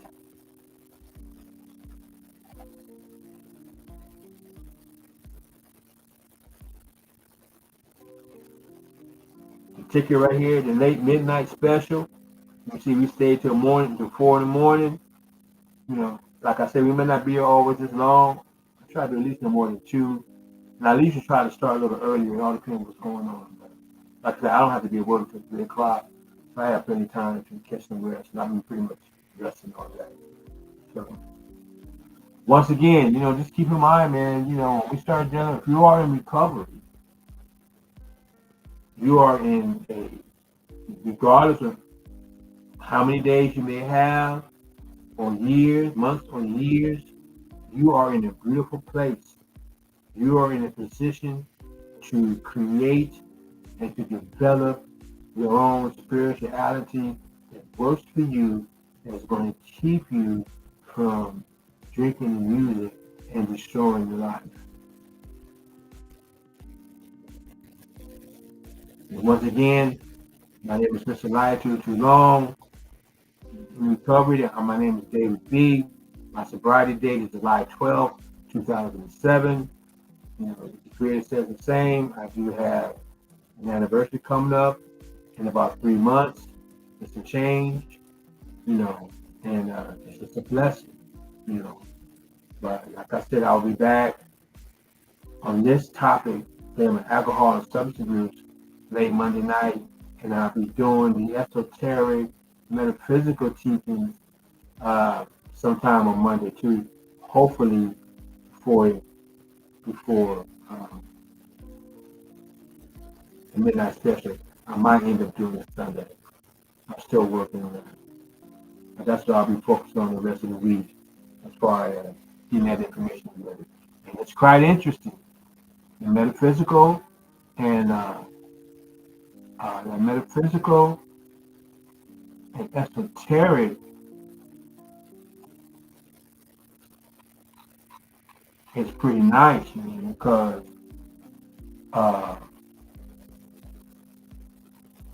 in the Bible, if you're an ex-minister in the Christian faith, in the Bible, I've come to learn that there are always secret or occult messages within the Bible.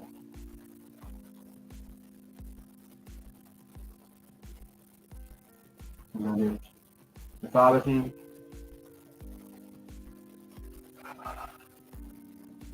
numerology, astrology, allegories, more than historical. So we're going to be looking into the mythology of Jacob.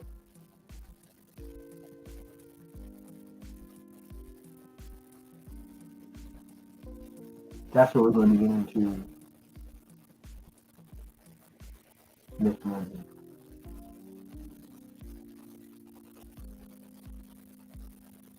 And once again, I'll probably be like around between 5 and 6 in the evening, maybe, and then we'll come back for the late night special. It should be a midnight. Yeah. So once again, man, I'm out of here, man. You guys have a great day. You guys have a great weekend, and within 3 hours and 37 minutes, and it's all good. And we're gonna see. But if not, I'll be back here next week. Because eventually it's gonna go to 1. One person's gonna show up, and it's gonna go to 2. And it's gonna go to 5. And then it's gonna say it's gonna, it's gonna pop. So once again, Ma'at in Otep, God bless, peace, Ashe, much love, and have a great day. Have a great life.